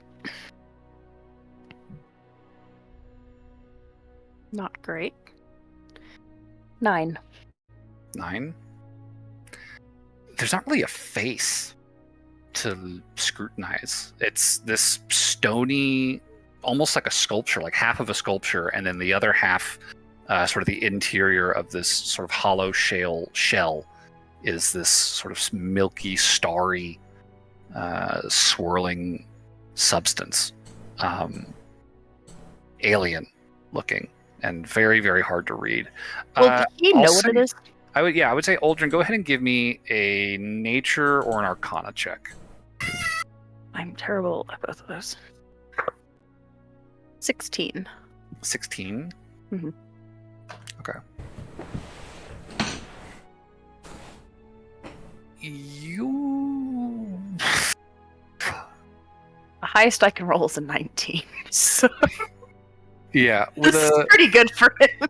Yeah, with a 16, you're racking your brain. You're like, God, what is this thing? I will say I don't think Aldrin's encountered one before, but you're immediately kind of going through your catalog of like, okay, who lives out this way? First thing that comes to mind is some kind of nymph, maybe, or forest spirit or river spirit. You know, some sort of nature spirit that might be native to this region. And then as you sort of watch it, it strikes you. You're speaking with what's called a lampad. They are sort of an earth spirit. And they're not a common sight. Largely because these are spirits that have a very strong association with death. You're not exactly sure what they do, per se. Beyond, they do have this sort of chthonic affinity. But just knowing nymphs and dryads and nature spirits and the like, knowing this thing is somewhat related to them, you've got a general sense of tact that you exercise when dealing with those sorts of folk. Probably wouldn't hurt to take the same approach here. Okay. Just be tactful. Courteous. We are travelers as well. Just crossing the bridge. I see. Careful, it's very slick and windy. The warning is much appreciated, friend traveler. What brings you to these shores? And you'll see a second figure kind of step out from behind the monolith and kind of just step up to the shoulder of the first one, just kind of tilting their head, listening. We are just traveling home. Home? Yes. Do you have far yet to go?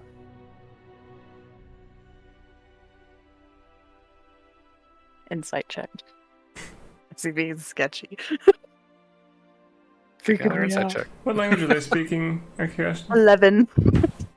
They are speaking in Sylvan. Okay. 11. Again, you're scrutinizing these things, but they're really hard to read.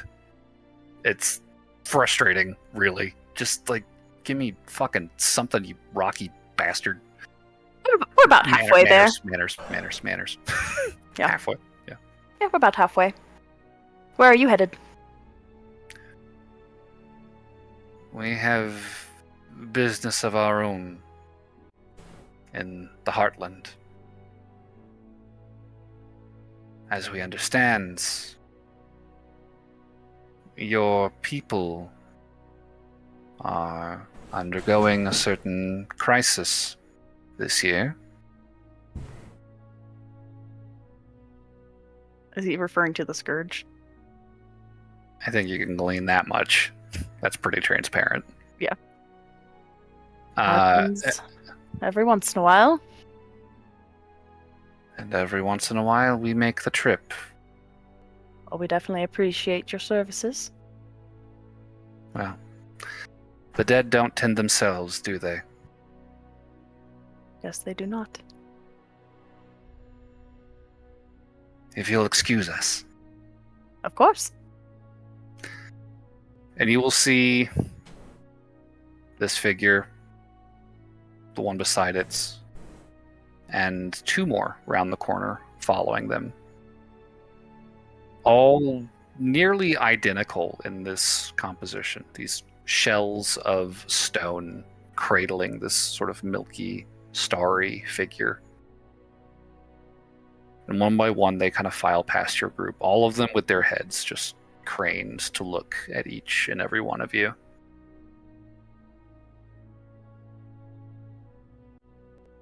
And as they pass, they continue to watch over their shoulders. The rain just kind of pelts them from overhead, from the sides. And you can kind of hear it almost ringing inside the shell. It kind of splatters and echoes. Safe travels, friends. They all bow in unison. Bow back. And to you, friend travelers. Pray we do not cross paths again in less fortunate circumstance. And they will simply turn and continue along the bridge. Was that a threat? Well wishing. What was that? Well wishing. Basically, they're saying they hope they don't see us again because we're dying. Oh, okay. I was like, that sounds oddly threatening. I hope I don't see you again, especially if you're dying. Dying. That would suck for you. Yeah.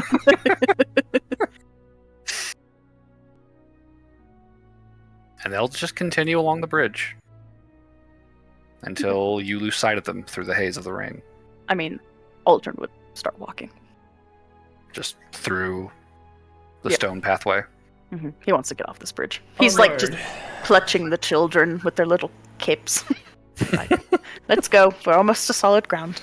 I don't want one of you slipping. And Dimian just looks up to you and is like, was that a lampad? Yes. What's a lampad? It's like a nymph, but like a rock. That's a whip hat. Yeah, those were. What are you talking about? What's a lampad? Well, that's Anyhow. what those things were. Yeah, they're like earth spirits. Yep. Never encountered one before. Like- that was like- the first. Grave earth spirits. Yes. Ooh, I should take a mental image for, well, someone else.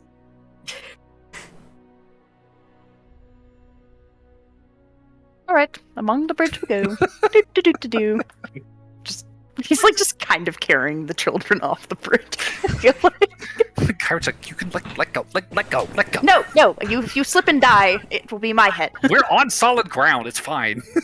Not As you like down the steps and onto the dirt at the base of the bridge. And then he'd put them down and be Okay. like, pat, pat. And you just hear squelching as you squeeze water out of their hair with that. Beyond that, I think the remainder of your day will pass quietly, and you guys will find yourselves hiking deep into a new forest on the far side of the shore. Towering trees, these massive redwoods, just kind of surrounding you, just fanning out in every direction.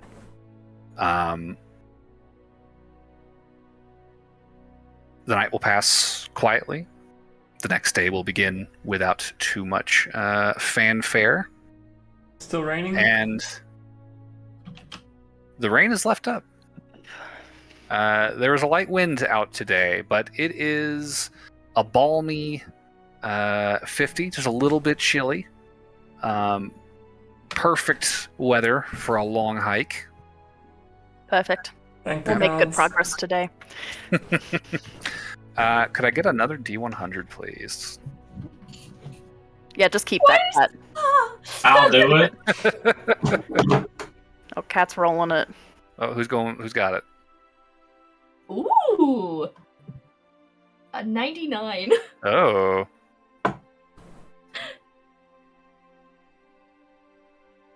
His eyes just widened. Strikes fear into my It's the soul. Tarask. okay, cool. Uh-oh. Jacob's excited that makes me upset. Gonna be T-Rex and Godzilla. So, since we are starting a new day, new encounter coming up, I'll posit we should take our break here and meet back up in about 10 minutes. I'm going to read up on this, and then we're going to have a little thing. Oh boy. Uh-oh. Yeah, see? I was Oh, afraid. boy. He was excited. That filled me with fear. I mean, we should be excited for one tiny thing, and that's 99 and 100 are right next to each other on this thing. Yeah. Well, it wasn't 100, so that's good. Good to know. Was 100 worse? Could have been. It was. All right. Food to break.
as you begin your trek, you guys find yourselves moving through this towering redwood forest, deeper inland, away from the coast, and into darker territory. The canopy overhead grows dense, thick. Sunlight, or the twilight, that struggling to kind of reach the forest floor here. And you guys are sort of walking in shadow for much of the day. And as the hours pass, you find the terrain beginning to sort of shift around you. You go from walking on relatively even, steady, solid ground to kind of a muddy, marshy patch of the forest. The underbrush begins to grow thick. Gnarled vines and twisting roots kind of jutting up out of the ground begin to impede your steps. You find yourselves having to push through brambles and these thick clusters of stinging nettle. And the overall tone of the forest begins to grow somewhat bleak. The branches begin to grow bare on the lower portions of the trees. The leaves kind of growing thin and dark, even as they cloud out the light overhead. And as you're moving today,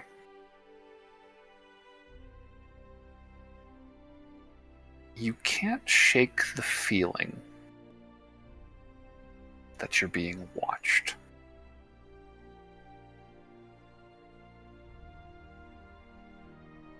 And it's a hard thing to parse because you're looking around and it is quiet out here. There were birds around, there were wild animals in the vicinity of the gatekeeper's garden. Not so much anything on the bridge, but now it is uncannily still and quiet. But still, you feel as though that there is something here.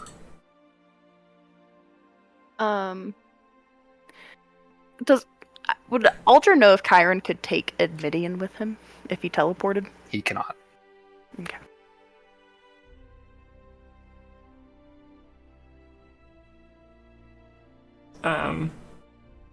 Would any active perception checks aid if we slowed down a little bit and looked around?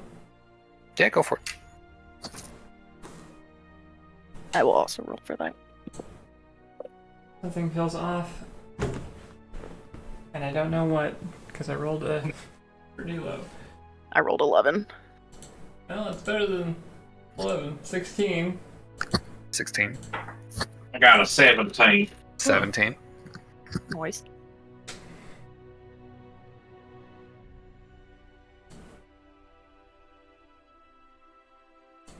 There are moments during the day when you swear you heard a distant twig snap underfoot, or the sound of brush rustling as something moves past it, but every time you look,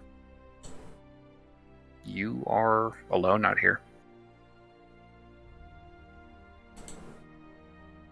Well, I guess it's nothing.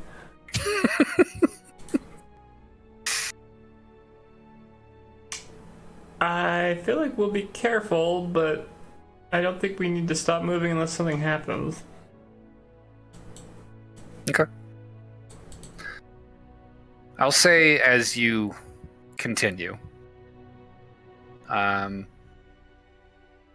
passives, Noelle will probably be the first to notice, and then not long after the rest of the party. through the trees and through the brush, you can see up ahead these long, thin stakes, poles, kind of jutting up out of the ground in random intervals, kind of sticking up out of the brush. Some of them you can see tatters of fabric kind of dangling from them, just kind of gently, barely billowing in the faint breeze here.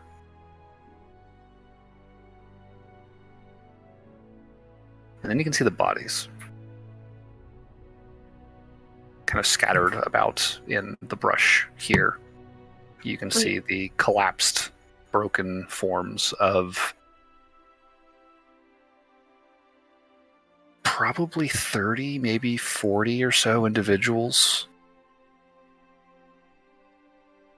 Yeah? Bad joke? Oh my heavens, is this the bodies that belong to the thousands of feet that we saw earlier? Jesus, Burberry. Sorry. Anywho. It's an odd Probably somewhere between 30 and 40 or so bodies kind of scattered about this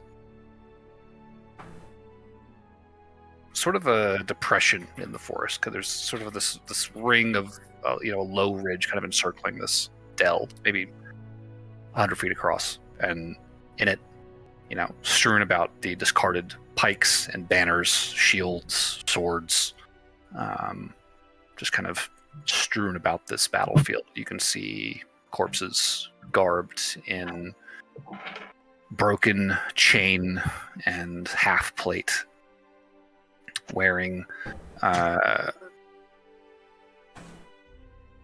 brightly colored but heavily soiled and stained tabards and cloaks over their shoulders.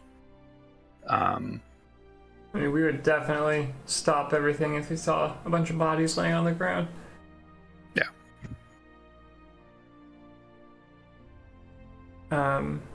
We've already perceived, but Long dead, or are these fresh? I'll say go ahead and give me a medicine check. Shit, go Burberry. 22. 22. Okay. You kind of amble over to the nearest one and look down to kind of get a beat on it. This fey, elvish-looking figure. Their golden hair is matted with dirt and blood. They're laying face down in the brush here, and you can see that they've been run through from behind with this spear.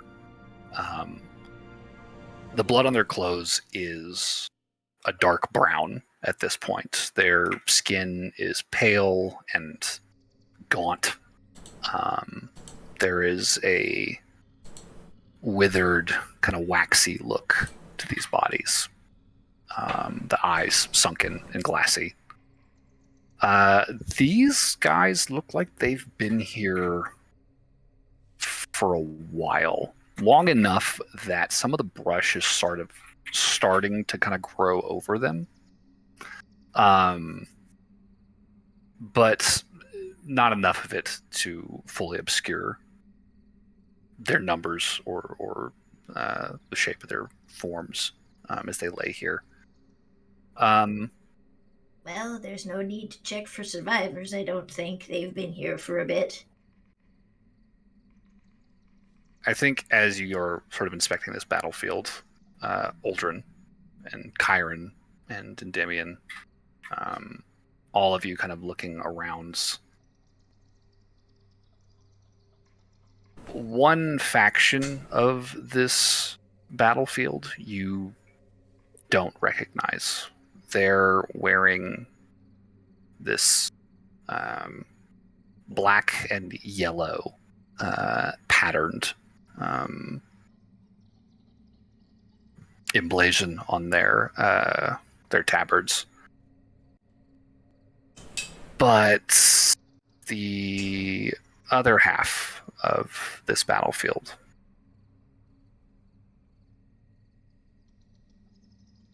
They have more familiar colors. Some of these men were among Cassimian's host. And as you look around, you can count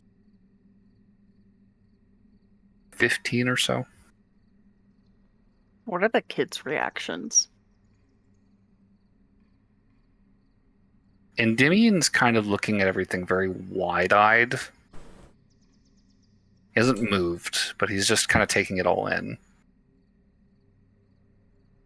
Chiron is...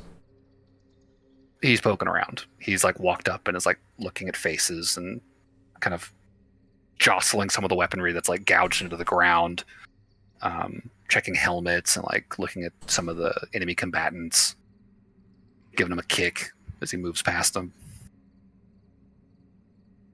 Is this where I tell the children to not look and move away? Chiron, Matter of life, they'll figure it out eventually. you should get back here. I don't think we're alone. That's a good point.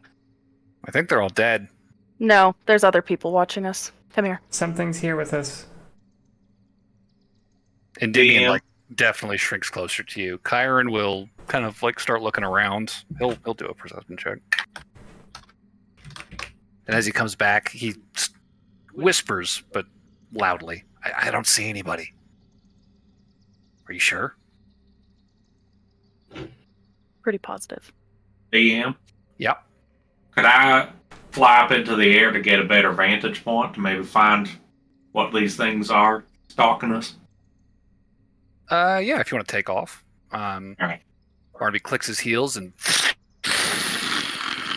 into the air. Quick question, sorry. Yeah. The guy who got stabbed from the back. Yep. Would the stab wound that I saw recognize the weaponry of any of the other factions that were here? The spear is still in his body. Oh. Yeah. It just got run through, and then the guy that stabbed him, it looks like it was like pushed off of him and like gouged several times in the side with a sword. And I was expecting like he was also stabbed to the back, and that guy was stabbed to the back, and that It's guy just a big circle of dudes stabbed in the back. like the cha-cha of stabbing. I feel like Aldrin would put an arm around Endymion and like pat his shoulder and like turn him away from the battlefield. He puts a hand on your hand, but he doesn't like follow as you pull him. He's still kind of looking around, like trying to get a bead on whatever you guys are sensing. Yeah. I think he's just more of just trying to not have him looking at all the dead bodies. Yeah. Barnaby, from up in the air, how high are you flying? I'm going to get probably about 60, 70 feet up. So 60, 70 feet, 65 feet, we'll say, call it even. Yep. Go ahead and give me a perception check. Bardic inspiration. Take it. Is that a D8? D10. D10.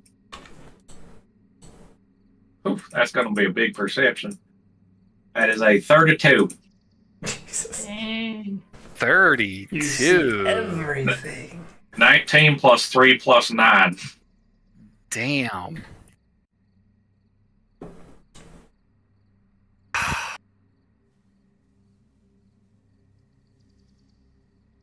You just made the DM sad. I more feel bad just because that's still too shy of what he What? needed. Oh, Jesus. As Hey, you keep that Bardic Barnaby, inspiration because you failed, by the way. Barnaby, you fly up and Right. you start looking around, and you are zeroing in every tree, every rocky protrusion, every dense cluster of brush. You are watching like a hawk, circling and scanning around the party's sort of perimeter. And unfortunately, you are just a couple of seconds too late to react. as you catch sight of a pair of figures flanking the group close in, dead silent as they move through the brush, their arms raised, and attack. I'm going to need everyone to roll initiative, please. I don't wanna. Can I use Bardic Inspiration for an initiative? I think you can. It's an You ability can. check. 21. Alright. 21 for Burberry, 17 for Aldrin. 17 for Aldrin, 1 of 5 for Barnaby. 25 for Barnaby. I'll use my inspiration for this. It's a little better. 20 total for Noel. 20 for Noel. Jesus, guys, y'all are rolling good. What did John get?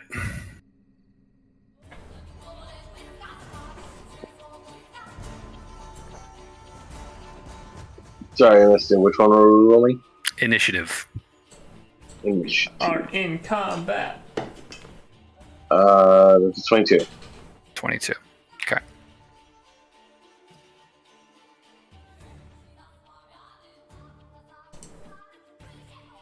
Okay. Alrighty.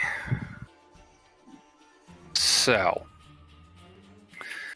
as the party is surprised, these creatures will take their turn. Oh, who can't be surprised?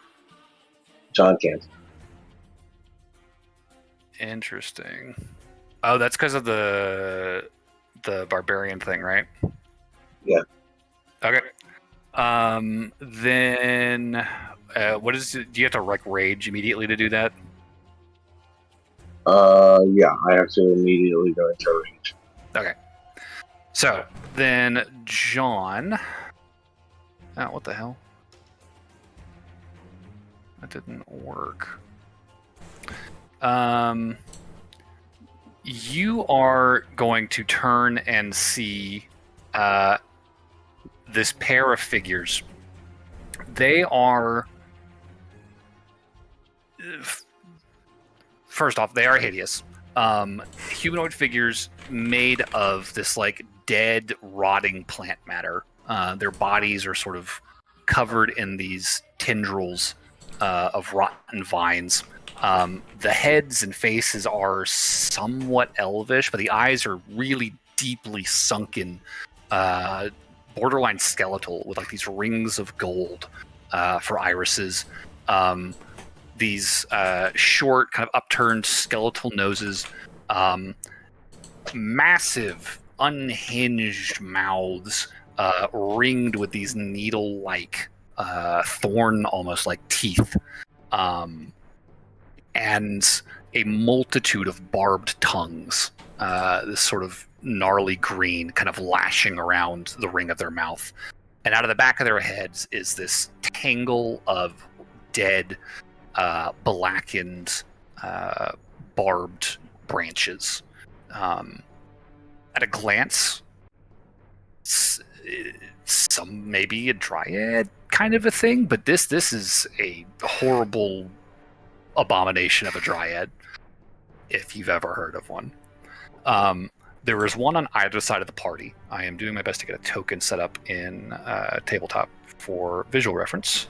In the meantime, though, John, what are you doing?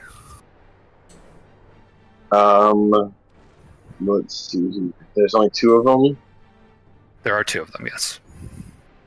And are we in an enclosed space right now?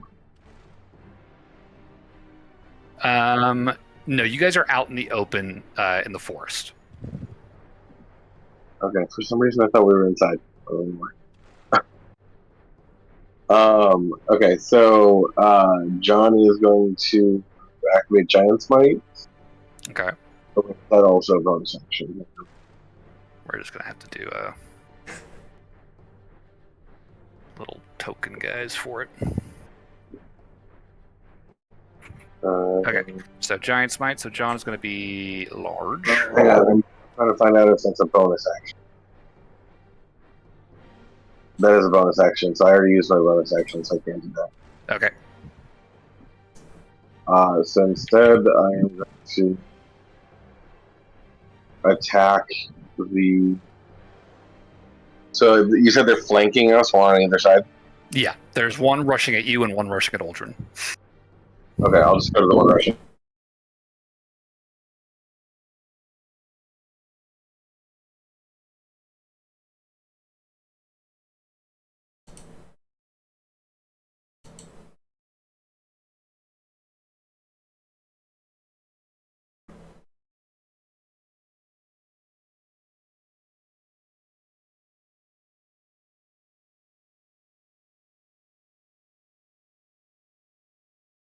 Are they immune to poison?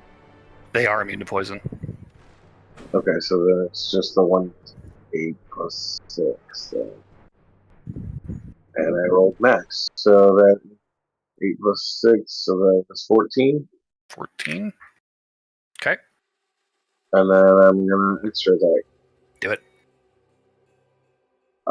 This is going to hit. It's a 13 to hit. 13 will not hit. Oof. Unfortunate. So what happens is you roll 5. Yeah. Alright. Is this And then What's up? this tabletop? I do have a tabletop open for reference. Okay. Are you moving, John? I mean, I'm moved to intercept the guy who's coming at me, right? Yep. Okay. So other than that, no. Okay, good to know. That will take us to their turn then.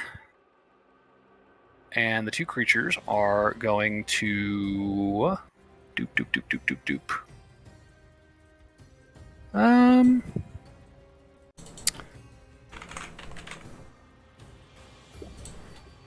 I think one of them is no, I think they're both just going to attack. So one of them is attacking John with 2 poisonous thorns. One that's an at 20.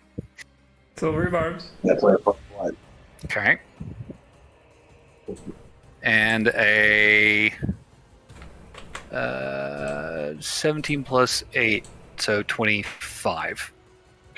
That hit. Okay. So they are still going to deal some damage with this first hit. Sorry, and I you do need have advantage on your next attack. I need you to make a Constitution saving throw, John. Okay. That's a nat 20 plus 10. Okay, that's a pass. So you're only going to take...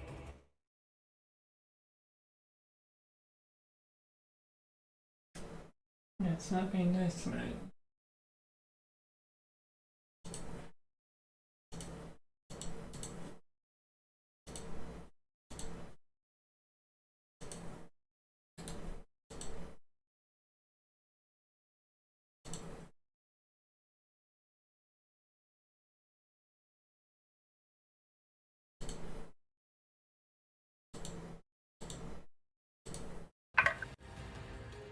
is probably going to miss. That is a 14, so that's a miss. And then finally a sapping vine attack. And this, I think it's going to throw at Noelle, who is within 30 feet. All right. Hold on.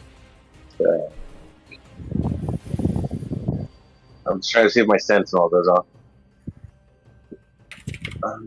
Would a creature make an attack against a target other than you? Okay, yeah. So my sentinel attack goes off for that. Okay, so that'll be your reaction. Yeah. All right, so this will be a 22 to hit Noelle. That does hit. Okay. So a vine lashes out of one of this thing's arms and latches onto you, Noelle, and you are grappled and restrained. Yikes. Okay. So that is... my attack. Go ahead, sorry. Yeah, go for it. Oh, I was just gonna say my attack is a 27 to hit. That'll hit.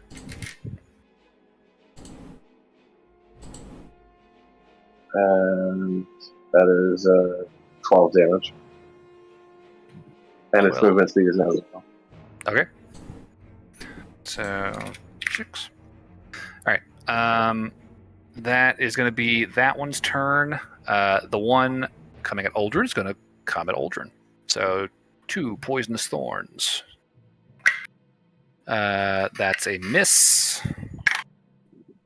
And that is a 26 to hit. Yep, that'll hit. Okay. So Constitution save, please.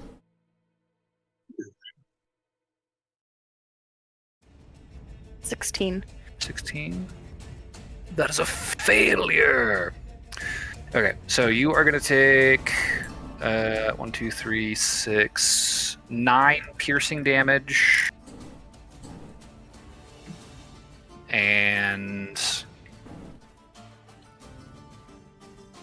11 poison damage. And you are going to be poisoned until the start of this guy's next turn. Burberry does a 24 hit. Yeah. All right, Burberry, you are grappled and restrained. And that'll take us to the top of the order. So, John took a little damage, and Noelle is currently grappled by a vine, and Aldrin took a little damage, and Burberry's grappled by a vine. And Barnaby is flying overhead, looking down like, shit. And it is Barnaby's turn. DM, retract that swear. I would not swear. Shoot. Thank you. I mean, he is going to shoot. Right, that is what it's going to do on his That is correct. That is the more accurate statement. Okay, go ahead and roll the hit. Quite literally, shoot. All right. Which one are you aiming for? The one that just done grappled. They both ungrappled. You got to be more specific. Well, I have 2 shots, so one at each. Okay, go ahead and roll that then. All right, so that is a 21 to hit the first one. 21 will definitely hit. There goes B. I'm good. Sorry, I just accidentally hit the camera button. And for that damage will be... I'm gonna zoom way in for intensity. That will be 22 for the first hit. 22. Woo!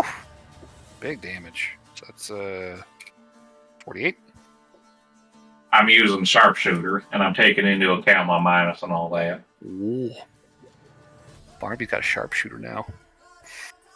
You did have advantage on one of your attacks, by the way, because of silver bars. I'll use it on the second hit, because that was a 2. Let me just roll that again. That is a 19 to hit for the second hit. That'll hit. Alright. That will be... The other one. Yes. That will be 30 damage. Woo! Big damage. All right, Barnaby. And I am going to tail bark. Yes, I'll stay 65 feet up in the air until something tells me otherwise. I am going to have Bark try and protect the youngins as best as he can. Okay. I'm going to put a little bark on the table. And I guess by what I mean by that is have him hold a action to flamethrower any would-be intimidators. Gotcha. And that'll be my bonus action as well, so that's it. Okay.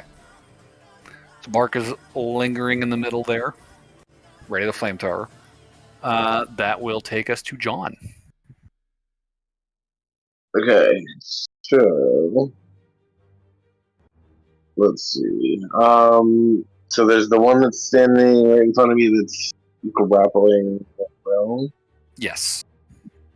There is a vine stretching around you and has now wrapped itself around Noelle.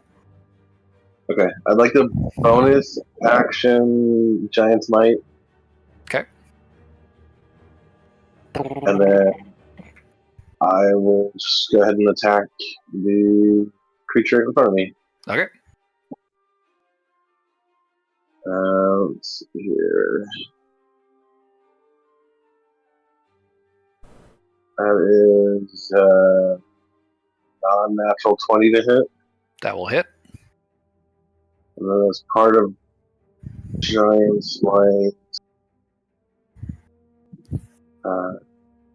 it plus 1d6 for damage. That's 1d8 plus 1d6 plus 6. So that is 19 damage for the first hit. 19. And then the second attack is 18 to hit. 18 will hit. And that is 14 damage. 14. Gotcha. Okay. Anything else? Yeah, I think that'll be the end of that turn. Alrighty. That will take us to Kyron and Burberry. Protection from poison or purity. That so everybody around me gets resistance to poison and advantage on being blind, charmed, deafened, frightened, paralyzed, poisoned, and stunned. I'm already poisoned, so that does not help me, correct? No, but it does help. It will keep it from happening again. Okay. Or it'll help keep it from happening again. Just wanted to double check. Gotcha. Okay. And that's a 30-foot radius around Burberry that's happening. Well, I think it's just it affects the creatures. Oh, it's okay.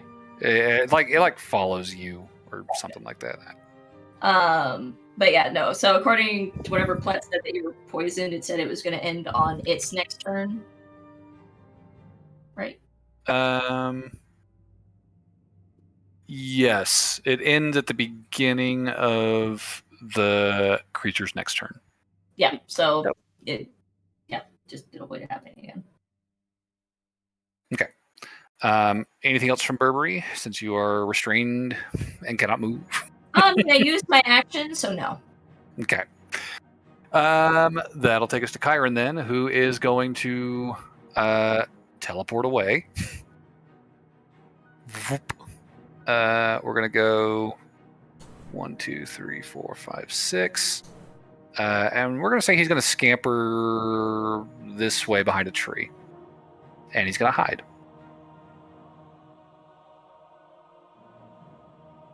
He has the boots and the... That's right, he's advantage. Oh, yeah. Okay. How big is your aura, Burberry? 30-foot radius. 30-foot radius? Okay. Alright, Kyron is pretty well hidden. We'll just draw some more trees. Just get him out there.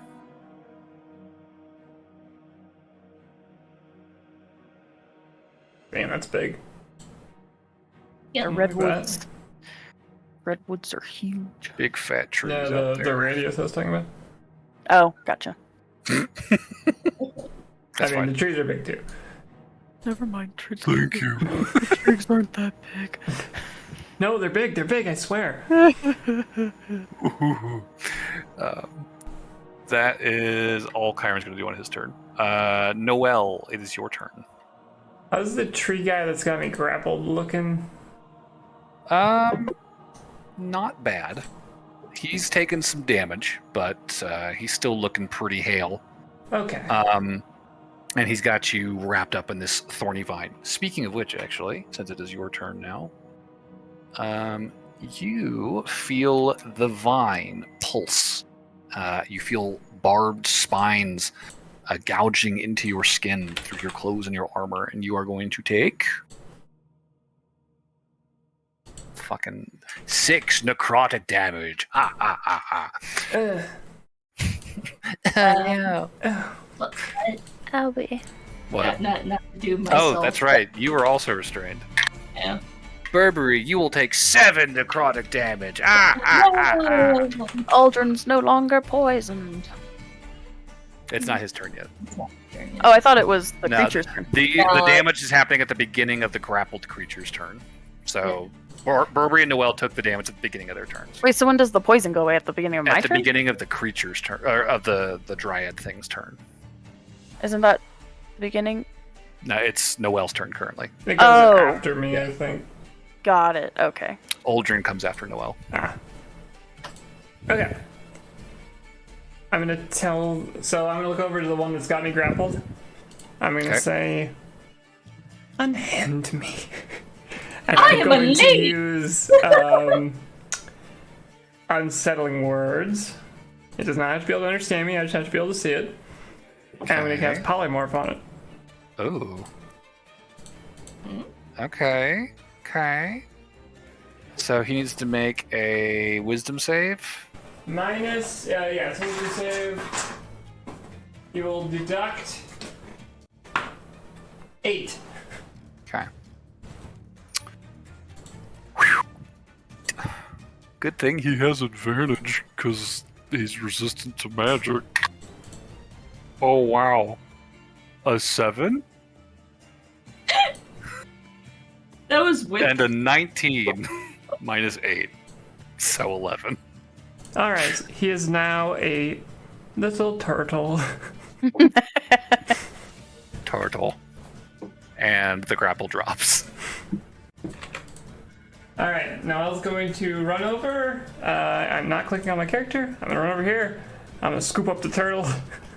Okay. And I'm gonna tell John, focus on the other one. Okay.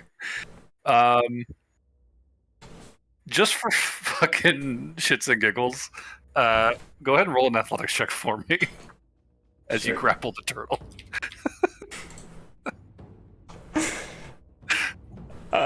Fair. Wait, athletics? Yeah. Oh wow, I rolled really good, 21. Okay. Yeah, you're probably gonna grapple it. I'm trying to find I turtle only have a stats. +2 to that, so. I'm not seeing him. Turtle? Is there a turtle stat block? I don't know. I just picked There's a a small, dragon. slow animal. There's a dragon turtle Not stat a dragon block, turtle. but that's not helpful. There's a turtle stat block. There's a giant snapping turtle stat block, but I don't think that's what you turned it into either. Just a small, ineffectual little guy. That's what I was going for. I'll just call him a lizard. Sure. He'll be a turtle, but we'll say he's a lizard. I'll For the just use his purposes of lizard stat stats. block. Yeah. So that's going to be a 15 minus 4 on his athletics. Or I guess if he can use Dex for acrobatics to avoid it, it'll be a 15. So he Still fails. a failure. He is grappled and he I just could have kicks failed. his legs ineffectually. Okay, I've got the turtle. Yeah, that block. Okay. So that will be Noelle's turn. That's the one's actually moving. Yeah, sure, I'm done. All right, Aldrin, it is your turn. All right. Edminian's right next to him, right? Endymion is right behind you. You are between Endymion, or you are between the monster and Endymion. I will cast on Endymion invisibility, Okay. and I will tell him to hide. Endymion is invisible.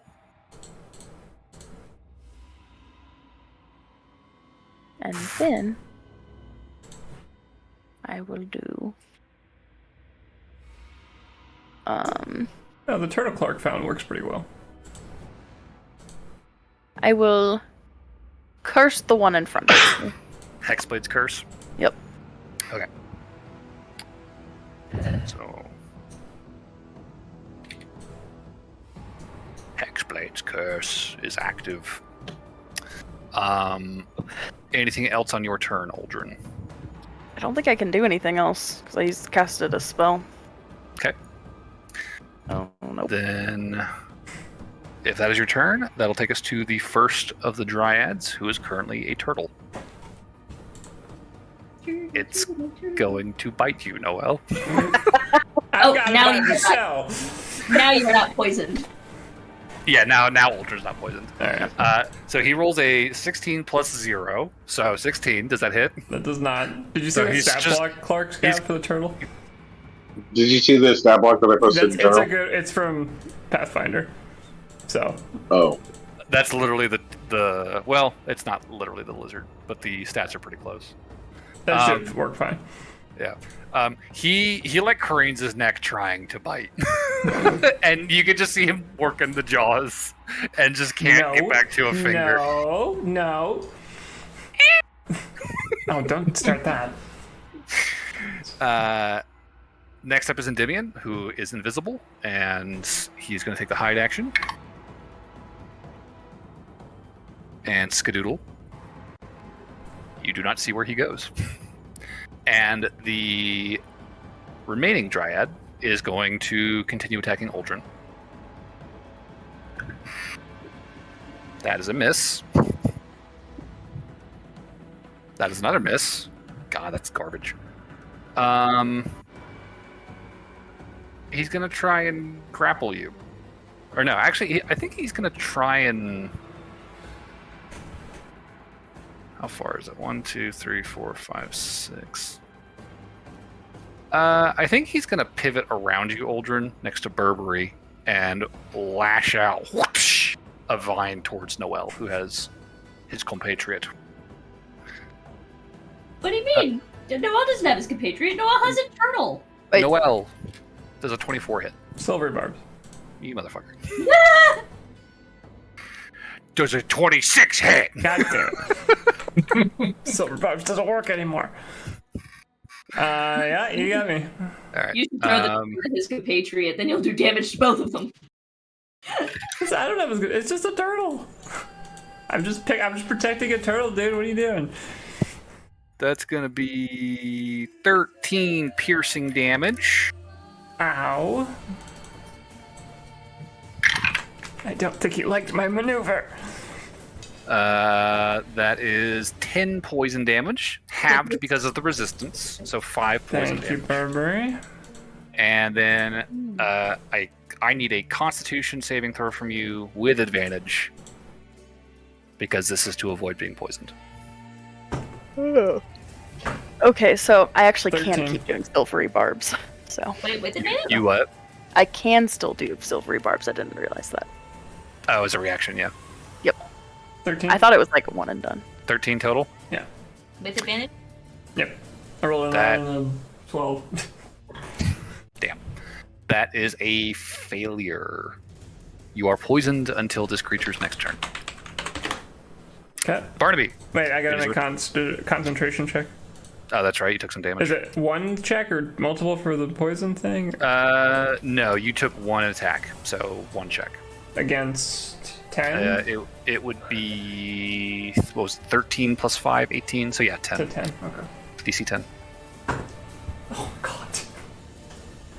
If anyone's got inspiration, this would be a great time for it. I'm out, but that's gonna be a 6 if I don't. I don't know if Uldren does have. I guess Uldren wouldn't. inspiration. Does I'm anyone out, else? unfortunately. That's a failure. I guess we went through it All all. right. Oh wait, 3 points is a inspiration, right? Yeah. All right. You can have my inspo. Wait, did you have inspiration or did you have I 3 had. points?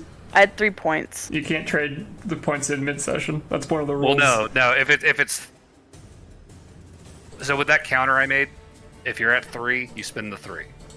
But if you spend 1 already, then don't spend anymore. But if you've already got 3, that's an inspiration. Yeah, no, I didn't. I had 3 at the end of last session. So I Yeah. had an If inspiration. you're at 6 and you spend an inspiration, you don't have another inspiration. You still have the 3 points. But Yeah. No, Uldren would have inspiration then. Yeah, because I got MVP last game. Okay. So I got 2. And I got 1 from the time. I'll take it if you got it. No, don't stop. Oh Okay, that's what no! I meant to be. 5 and 4. Yeah! Here's your dice, by the way. They rolled over to my side. Okay, so that means Turtle turns back into Monster. Ree. Oh, hey, good thing John's still right there. Never mind, John. Stay here. I lied, John. Kill it! Kill it! Back at the top of the order, Barnaby, it is your turn.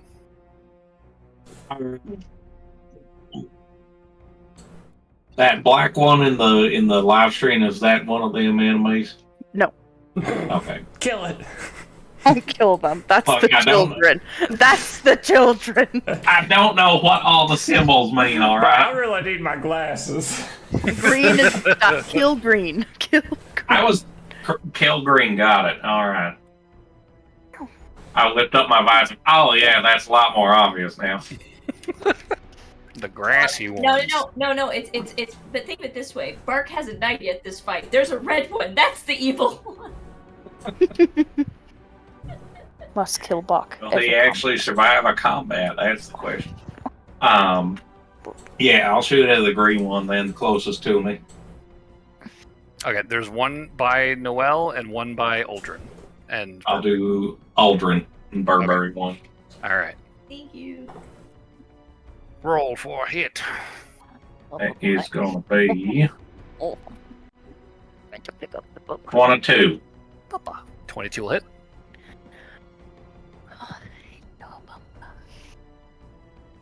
31 damage. Woof. Second roll. 1 and 8 to hit. That'll hit. 32 damage. Jesus. Oh, you're shedding so much. Puts out the damage. All right. They are looking roughly even. One's a little bit more beat up than the other one, but that is your attacks. Anything else in your turn, Barnaby? Repeat the standing orders to Bark. Okay. And that's If going to be it. Okay. If anything attacks a kid, flamethrower it.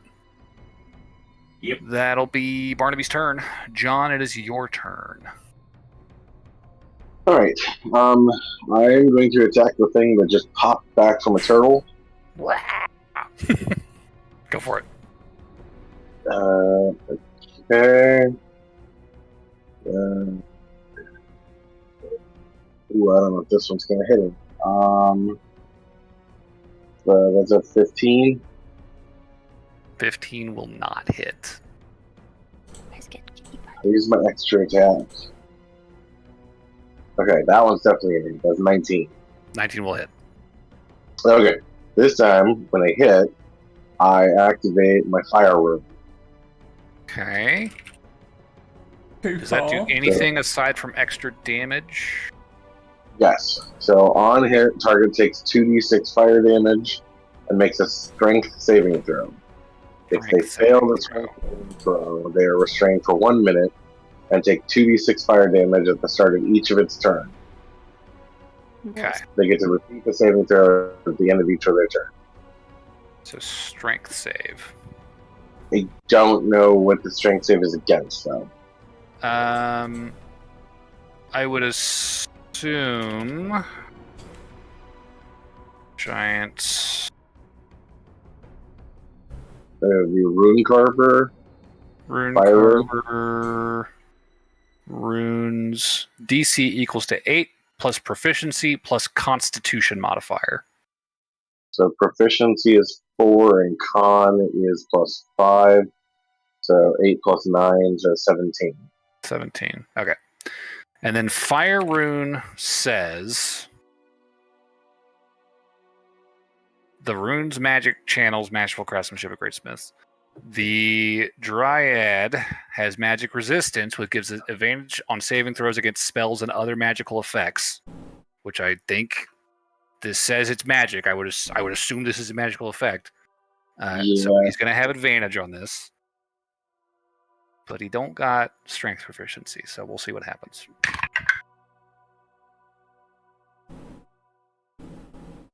Uh, 14. That fails. That is a failure. All right. The creature is restrained So like by a chunk of damage. fiery shackles, and while restrained, the target takes 2d6 at the end, at the start of each of its turns. Oof. Okay. So the initial damage before the fire rune damage is going to be 19. And Okay. he takes an extra 2d6 fire damage. I'm not sure if he's immune to fire damage or not. He is not immune to fire. Okay, so that is going to be an extra 9 damage. So that is 28 damage. Good shit.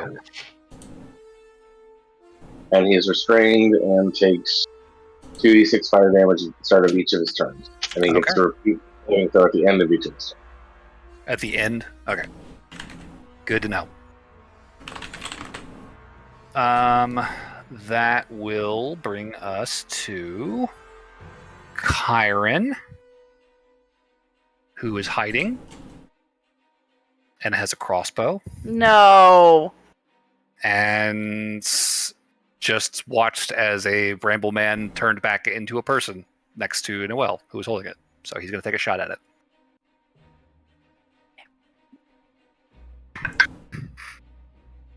He hit. That's a fucking 24 total. So it was a light crossbow or a hand crossbow? Mine is a... I don't know which one Aldrin gave him, but the one that I had was light crossbow. I was assuming light, because I think hand crossbows are harder to come by. Yeah, hand crossbows are expensive. So that's going to be 6 damage. He's helping. I mean, it's a solid shot. And he didn't hit Noelle. And you will see him duck a little back behind the tree. Kyron? It's gonna get such a Focus, Aldrin! Defend us! To be fair, he's not invisible. So it doesn't drop. That will take us to Burberry. Okay, well, speaking of fire, I'm gonna do Flame Strike. Oh, shit. And I'm gonna hit it in this space right here, so it's a... Alright, here, it's a 10-foot radius. Okay, which one are you hitting? The one that's got me. Okay, gotcha. So Flame Strike is a dex save. So with advantage, that is 11 or No. 17 plus stuff. No. So dirty 20. We'll match. Okay. But that's fine, because it's still 8d6 halved. Woo! It's a fireball. Basically.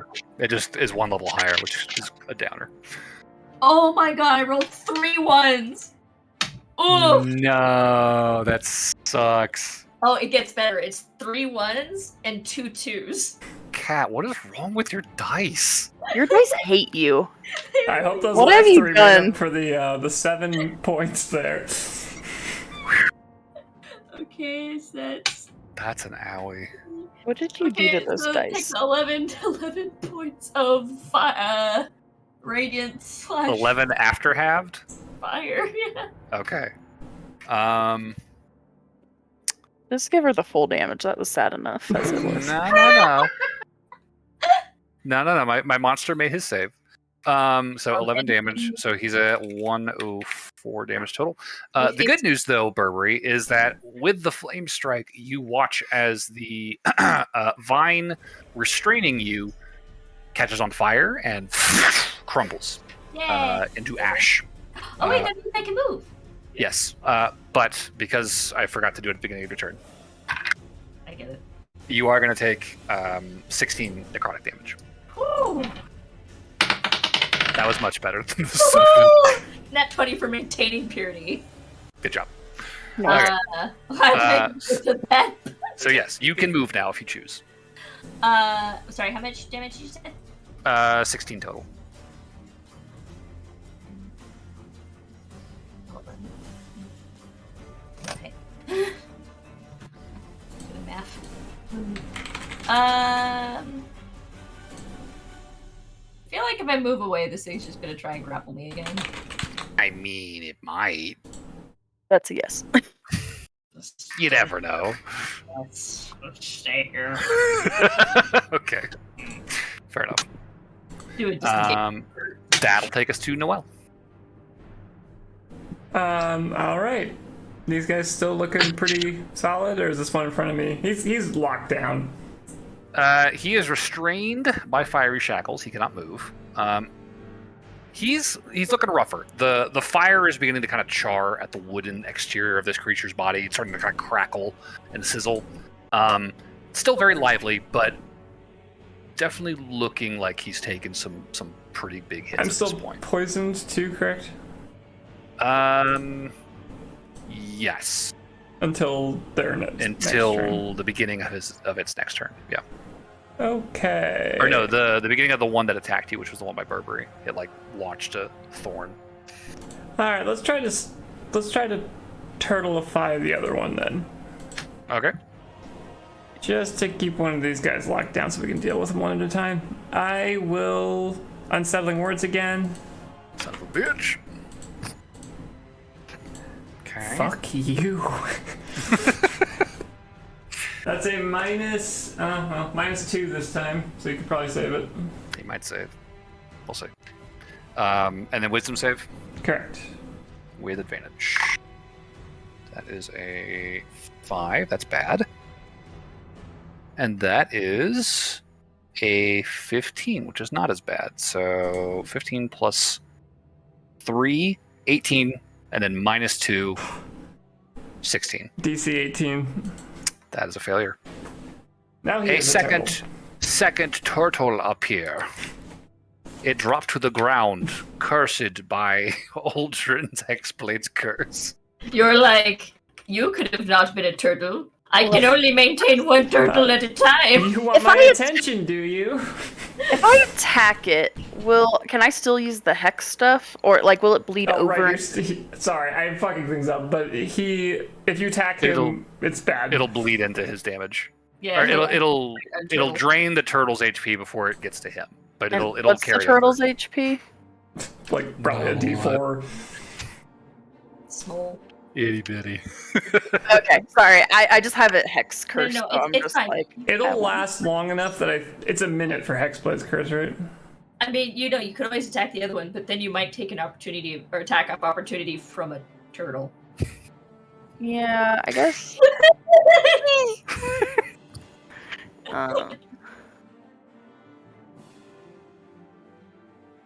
How long does Anything else from Noel? Sorry, how long does Hexblade's curse last? A minute. A minute? You should be fine. You'll be able to keep it hexed. You just have to hit the other one right now until we get him down. I know. I just had a plan. I was gonna hit him with like a 5th level smite. You can still do What that. the heck You just have to played wait a first? couple turns. It'll be even funnier too because he can't get away now. It's like, He's slowly crawling away. No, actually, turtles can move at a surprising speed. That's why, yeah. 15 feet per second. Yeah. Or per round. It's not bad. It's not bad. But yeah, no, it's a lot faster than people assume. I only know this because I had a turtle for a while. Sorry, I fucked up your turn, Aldrin, but better 1 than 2. Sorry, Noah, I'm gonna still attack it. Please. Well, its AC is fucking garbage now, so you're definitely hitting. Yeah. Aloran's like, excuse me, I had a plan. I will execute the plan. This doesn't make any sense. Just hit the Sorry. other one. The other one's not hit. He's killing the turtle. You're just gonna plunge your sword into it. Well, my thinking is like, by the time it comes back, I think the other one's gonna be dead. Well, yeah, but then but if you attack this one, we'll have 2 active and not 1. Yeah, then we have 2 back. But that's the one I hexblade You can cursed. still, there's nothing stopping you from doing that. You just have to attack the other one No, it's first. not turn. No, but by the time I could come back around, it could already be dead. Not likely. It's gonna stay a turtle till the end of this battle, if I can hold Look, concentration. We'll save the turtle for you. We'll hold it still. We'll tie it down. We'll say, no, it's fine. This We'll shot flip, we'll flip it over on its back. All right, what do you want to do, Johnny? I want to use my hexblade's curse. Do it. It just completely, it makes the polymorph completely pointless. I have a question, technically. What's that? If we flip the turtle over onto its back, does that make it prone and therefore it's I mean, That's very funny. He raises a good point. It's about as prone as a creature can get. technically, he would be able to stand back up with half of his movement, and then move the rest of his turn, which would amount to all of like 7 feet. But if he was on if he was attacked, would that make him prone and therefore an auto crit? No, prone is not an auto crit. That's just advantage on the attack. I thought prone was auto crit, isn't it? No, paralyzed is an auto crit. Weird. Okay. Yeah, prone does not. What about restrained? Restrained does not. Restrained gives advantage. Weird. Okay. I don't think there's auto crit in 5e. I think that's more of a passive thing. Paralyzed is for the only one that gives you. Paralyzed gives you auto crit. But that's Okay, I guess I'll go attack the other one. Okay. Thank you, Johnny. Appreciate that. All right. The turtle will try to bite. Natural 1. No. So, Like, Older just walks past it like fine, and the turtle is just like, eh. All right. 18 plus a bunch of shit. Yeah, that's definitely hitting. Oh, and you do have advantage because this thing is restrained. 18 still. Okay. Would Would you like to borrow some smiting dice? No. All right. I don't. I don't get that much smiting damage from it. So, from doing smite, because all my smites are like first levels. Well, you can use your pact magic slot to do it too. Yeah, like the 5th level slot. Yeah. But I only have one left, so. and she's Gotcha. saving it. I was saving it to use it on the guy I cursed. Gotcha. Nothing stopping you from doing that. Okay. So, first level smite. Go for it. Give me some damage.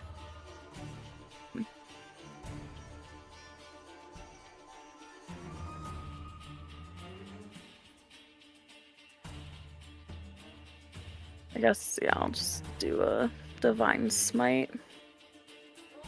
So is it 1d8, and then since it's the first level, I get 2d8, or is it just 1d8? It's 1d8 plus a d8 per spell level. Is how it basically works. So, Okay, so first level is a 2d8. 2d8. And then if it's undead or a fiend, I think you get an extra d8. But this is a fae.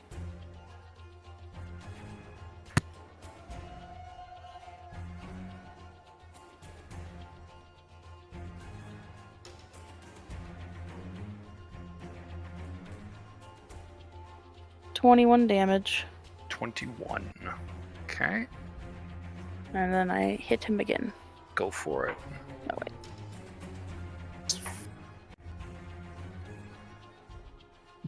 $15 plus 11.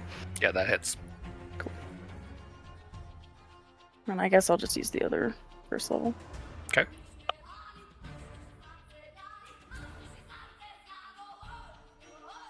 Literally same damage, 21. 21. Wait, no, 22. 22. That takes us to... He's looking rough. Couple more solid hits, and it is probably not long for this world. That will take us to the first of the beasties, which is the one you just hit, who does not appreciate being smited. Unless you have a bonus action.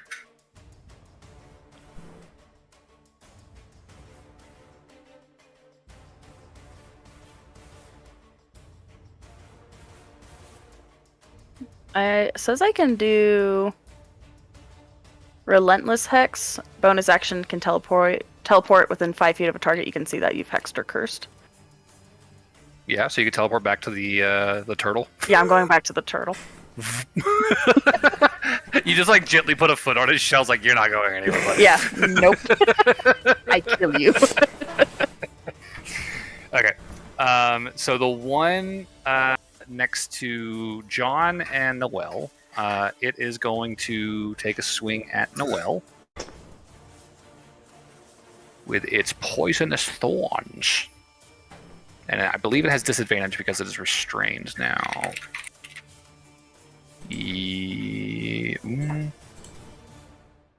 Yes. Okay. So these probably won't hit.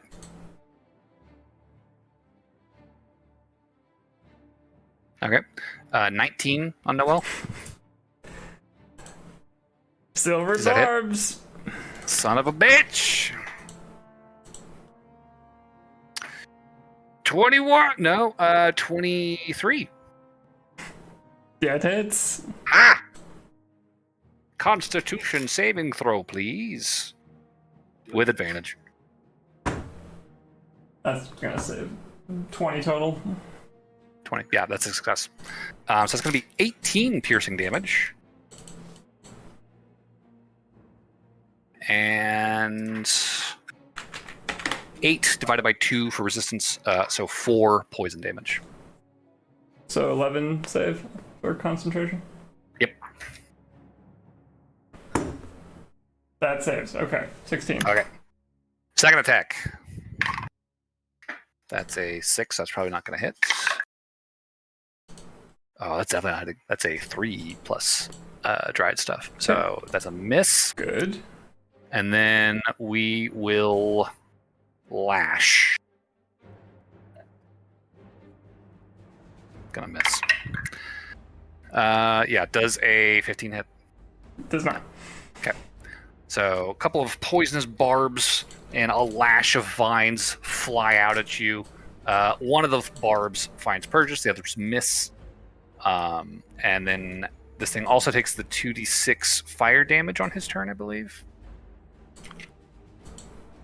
So John, if you want to roll for the fire damage for me.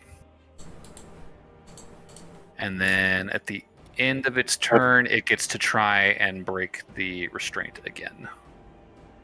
Fire damage is 7 damage. 7 damage, okay. Ooh, there we go. A 19 plus 3, so 22. Anybody get a simple The restraint. I had to use it on my turn. I'll give you advantage on your next attack. That was a little bonus. Yeah, well, I guess he's not restrained anymore. Alrighty, he's free! But he takes 10 more damage. So he's at 168. Definitely not looking good. The fire is beginning to spread up its body and kind of overtake the whole creature. It's not long for this world. Endymion. He is. Don't do it, boy! Please! Please don't. He is invisible and also wants a little glory for himself. He will now shoot the recently freed Dryad. With advantage. As he comes into view from behind a tree, that's an 18 to hit. So with his crossbow, he deals 7 damage. I hope he kills We me. gotta take those crossbows away. Oh, does that kill I know, him? we have to take the crossbows away. He's over here. You see him come into view as he deals 7 damage to this thing. So it's a 5. An arrow springs into its back and ignites almost immediately under the fire that's crawling up its body. And he just like spins back around the trunk of the tree, taking cover. That will take us to the last Dryad, which is a turtle. It is going to crane its neck and try to bite your footsies, Aldrin.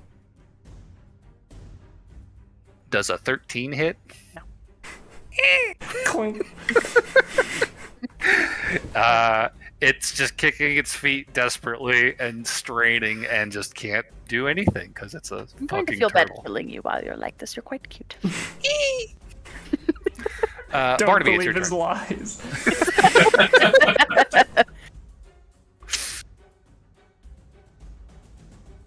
All right, Barnaby. I'm thinking. Don't take the kill. Go for the other one. What's there Alright. to think about? Don't shoot the turtle. Shoot the non-turtle. That's what I was thinking about. Shoot Get the some Alright. vendettas Run! against turtles or something? Should I do No, something in a different monster? I just cursed it, and then you were like, no attack. And he's just like, but I cursed I'm it. just trying to Have you improve never the had actual turtle No soup? attack it. I cursed it. Barnaby, what are you doing? Sorry. I'm shooting the non-turtle All right. The burning tree man. Give me a roll to hit. All right.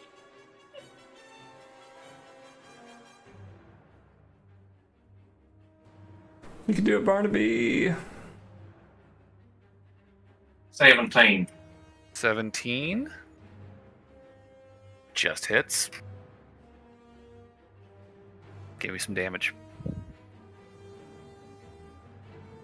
Can you do it? On a 3. How would you like to do it, Barnaby? As the face caves in from the gunshot. I blow off its torso with a gunshot. It just the spray of broken, like shrapnel, like shards of wood and bark and tendrils and thorns. They just scatter across the forest floor, and the burning stump of the legs just fall over, dead. It is no more. All right, good. Deadeye. Okay. Are there any others? There is a Aside turtle. from There the are turtle. no other visible monsters. To shoot the turtle, I'm gonna yell. No, just hold Just your wait, action. I promised Aldrin they'd get it. I Can swear I to God, just if you pick kill it the up and turtle. fling it? No! That thought did occur to me that we could shot put it, but no. Skeet, All right, Or fine. skeet shooting, that's what I meant. Hold your action until I get to smite it, please. I can't. It's a bonus action. I can't hold those. Oh, your attack's a bonus action? My dead eye is. And But otherwise, I don't think I can hold my second attack on my extra attack. No. Yeah, I figured. Yeah. Oh. With Deadeye, it's whenever he drops someone to 0, he can make another attack as a bonus action. Yep. I'll just repeat the order: protect children for Bark. All That'll be my turn. That's okay. You can shoot at it, Barnaby. It's okay. It's probably better if Aldrin does it anyway. You got a level 5 smite queued up. I do. I'm very ready for it. Too late. I already initiated my bonus action command. See, I already have all my dice ready. I want to smite it. Okay. John, anything from you? I hold my turn until after she goes. Yes, let me smite the turtle. Okay, yeah. If you want to like ready an attack next to it, if it's still alive. I Yeah. swear, if you miss or something. I get 2 attacks. Thank you very much. Burberry. I stand by my statement. Is this thing still a turtle? It is still a turtle. I will spend my action to flip it over so that it's prone. Give me an athletics check as the turtle sees your hand and says, That's a 9. It's not going to succeed. No, wait. I need to know how good this is. I would love if you failed to do that. I'm just, You can't flip a turtle. and then I'm gonna back up a few feet. I'll take the opportunity attack. I don't want to be anywhere near that smite. Aldrin's sword is just like glowing with radiant fire. He has a hammer. He's ready. He's like charging. He's like, can I hit it now? Did you Can I hit succeed, it? Burberry? I didn't hear what your result was. 18. Yeah, okay. So he is prone. So, Aldrin, you have double advantage. That's not Aldrin. I want the turtle. Turtle upside down. Wait, do I get to roll how many times then? It's just, you still have advantage. Oh. Just, he's prone, so it's advantage, and your Hexblade's Curse gives you... Does that give you advantage?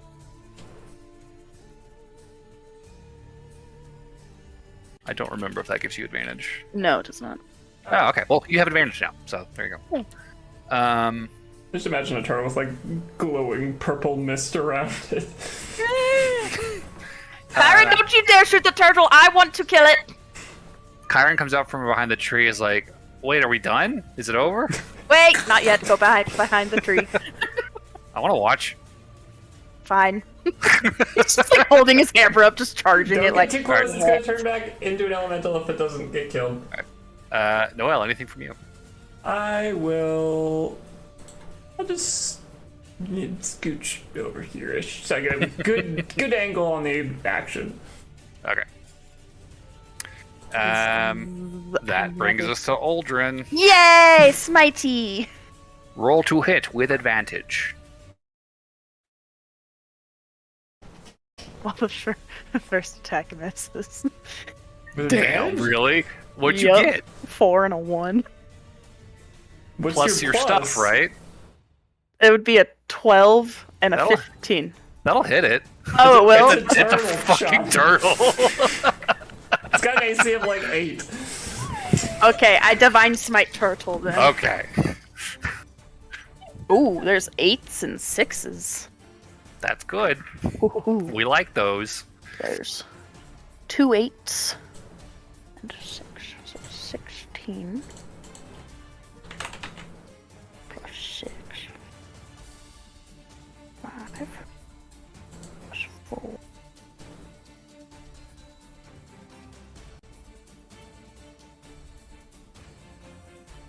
Okay. 2, 3, 4, 5, 6. Yes, that's right.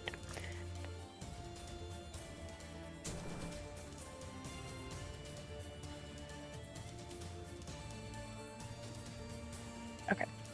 Sorry, I don't have my phone, so I have to do like extra brain dead math right now. It's all good. Your computer has a calculator.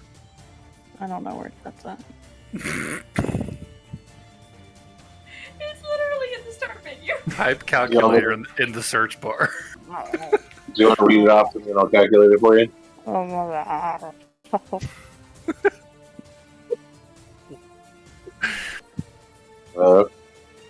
I got this, guys. Have faith in me. 48 damage.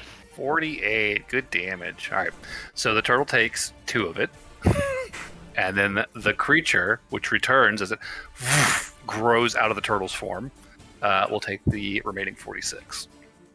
Which leaves it at 150 damage so far. With a screech, it returns to its form, burning with radiant energy. Oh, wait, there's more damage than that. Sorry. Oh, really? Yeah. I think it has one other thingy. Where is it? I have too many things.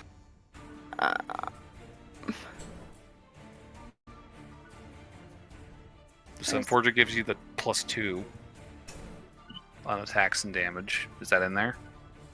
I think so. No, it's... I can't find The other thing is an attack it makes, like a special action. No, it's for the... Oh, here it is. Okay. Oh, your proficiency bonus? Yeah, so it'd be an extra Another of 4. Okay, 154. Gotcha. Okay, 53 damage. and your next attack. What?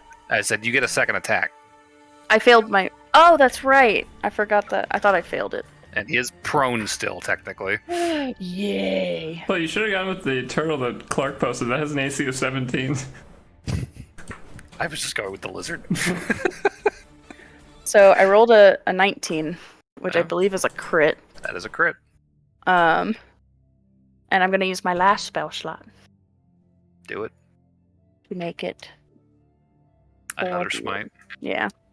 Okay. But that'd be 8d8, right? Because it's What's your last spell slot? of level 1.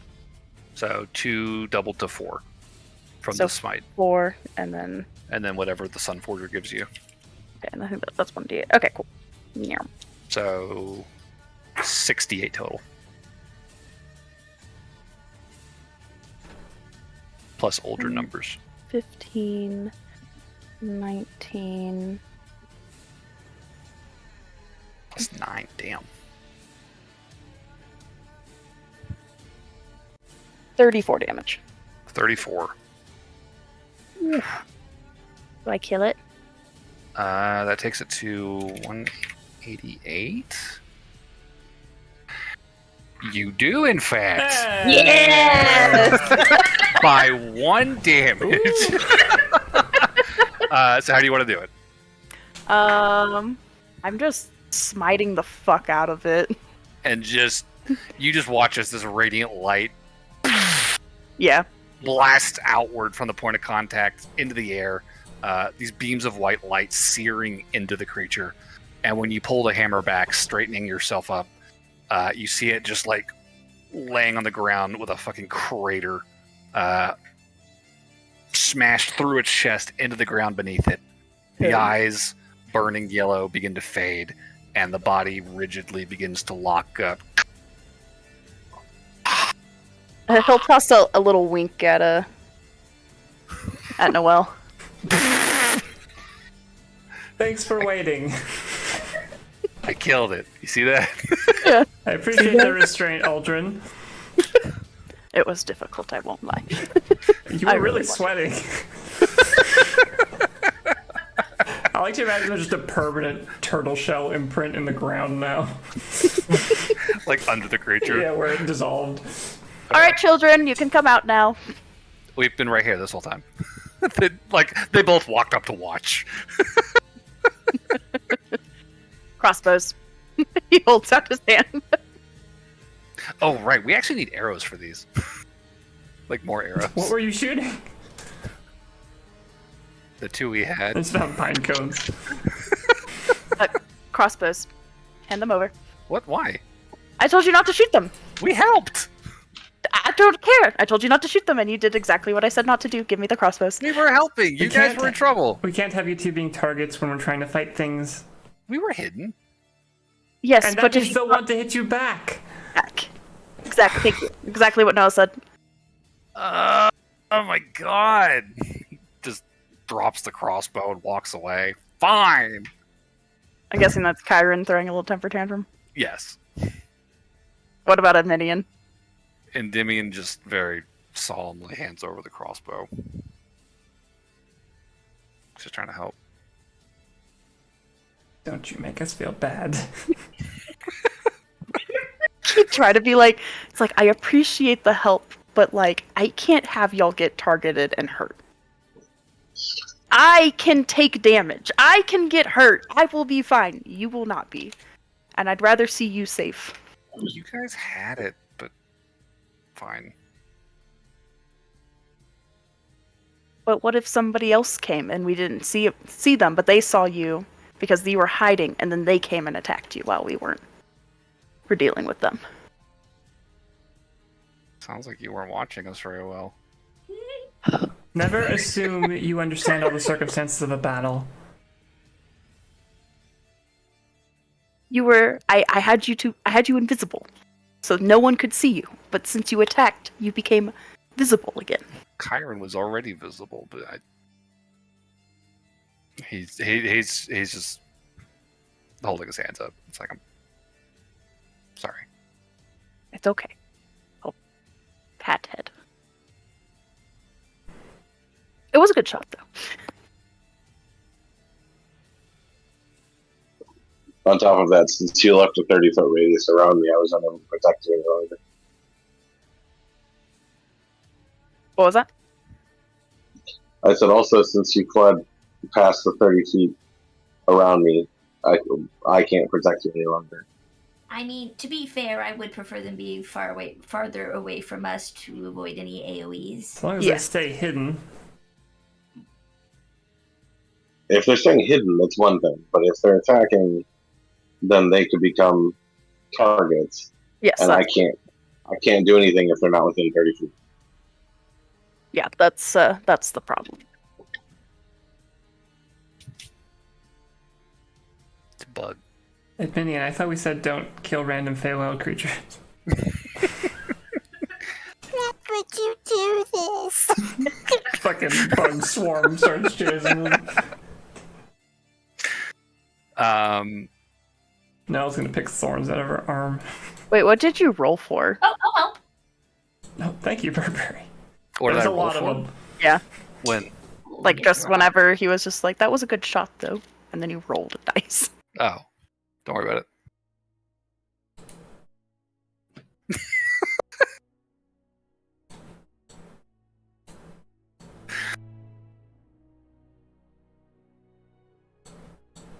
Kyron will return to the group after a moment, just kind of like wiping his hands on his skirt, I guess, skirt of his coat. Just be like, are we going now, or is there more stuff to kill?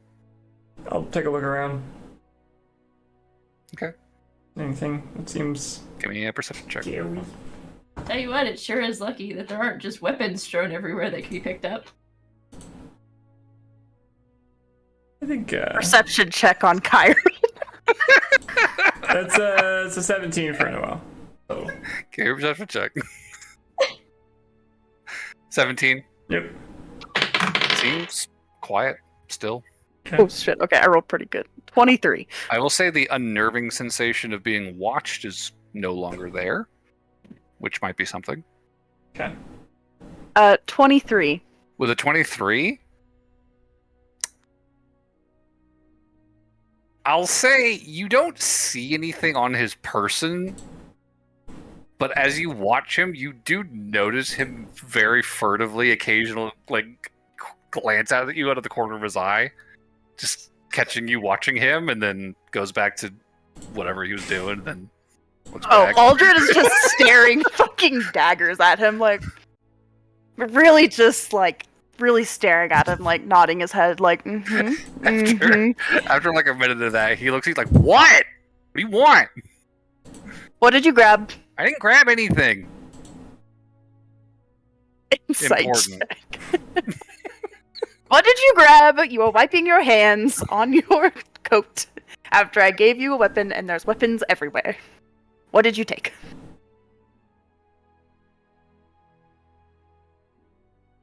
Souvenir. Can I see the souvenir? No. Is it a weapon? No!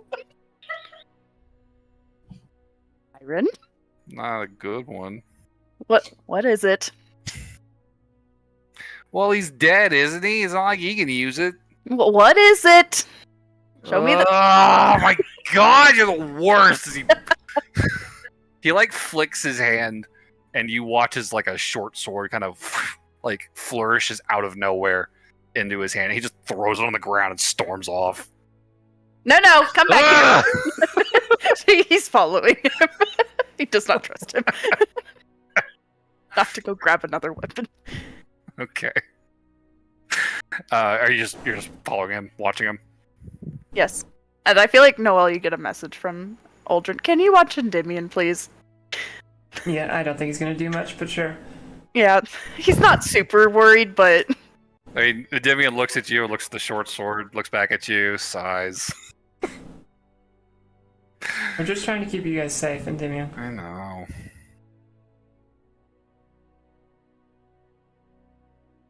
I'll pick up the short sword and just make sure it's not a temptation.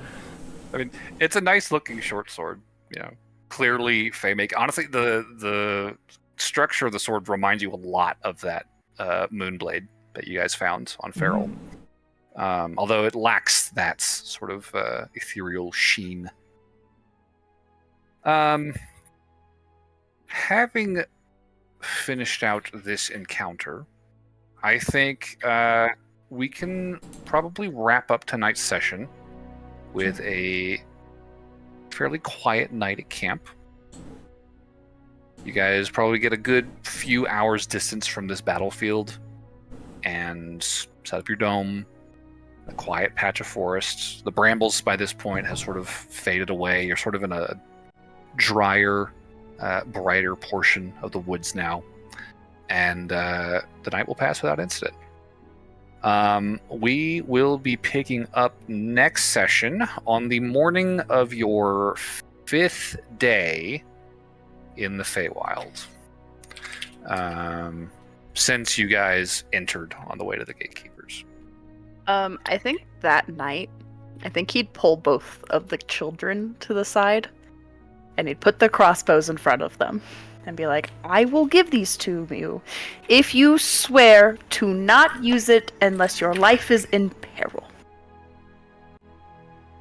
You do not help us.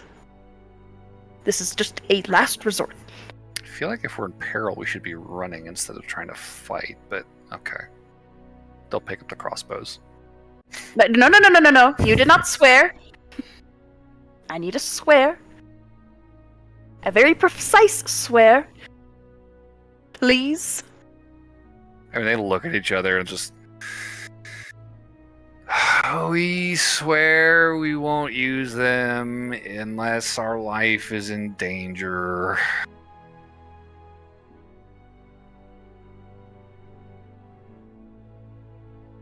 I feel like he squints at them. And then in unison, they're both just like, our word is our bond, fine. Thank you. They pick up their crossbows and very quickly tuck them away. Oh, here's some bolts. I'll give them some more bolts. Thanks. Those were good shots, though. I feel like you're sending mixed messages, Aldrin. So why can't we help again? Because you could be targeted, and that's the last thing we want. It is better for you to hide and stay hidden, and run if necessary. I mean, to be fair, if you guys die, we're kind of screwed. It's not about whether we die, I'm assuming, Kyron. If there was like a third bramble monster over by the trees, and they saw you poke your heads out, I think they probably would have gone for you. Even if we were still alive, and we just hadn't noticed them yet. You have to There be are things called careful. reinforces. And we could not detect them at first. Until they were attacking us. And Dimian's nodding. He's like, yeah, that's a good point. So, Kyron very begrudgingly accepts this. With that done, I think this is where we will probably leave it for tonight. Do we have an MVP vote for this session? Any nominees? I give it to Chani. I'll also vote Aldrin. That sounds good to me. I was thinking Noel, so polymorph. I was gonna say Noel too. Even though you polymorphed my hex curse. It's an action economy thing. I swear it made sense. I mean it did, but grr. I didn't want to do it, but the one in front of me was already restrained. It was just a weird circumstance. Which is fair. It would have taken damage if it got polymorphed from the fire shackles. Yeah, there would have been a Turned lot back of on things that would have itself. gone wrong if I'd polymorphed that one. Although it would have been very funny to see little cute little fire shackles around the turtle's arms. It goes.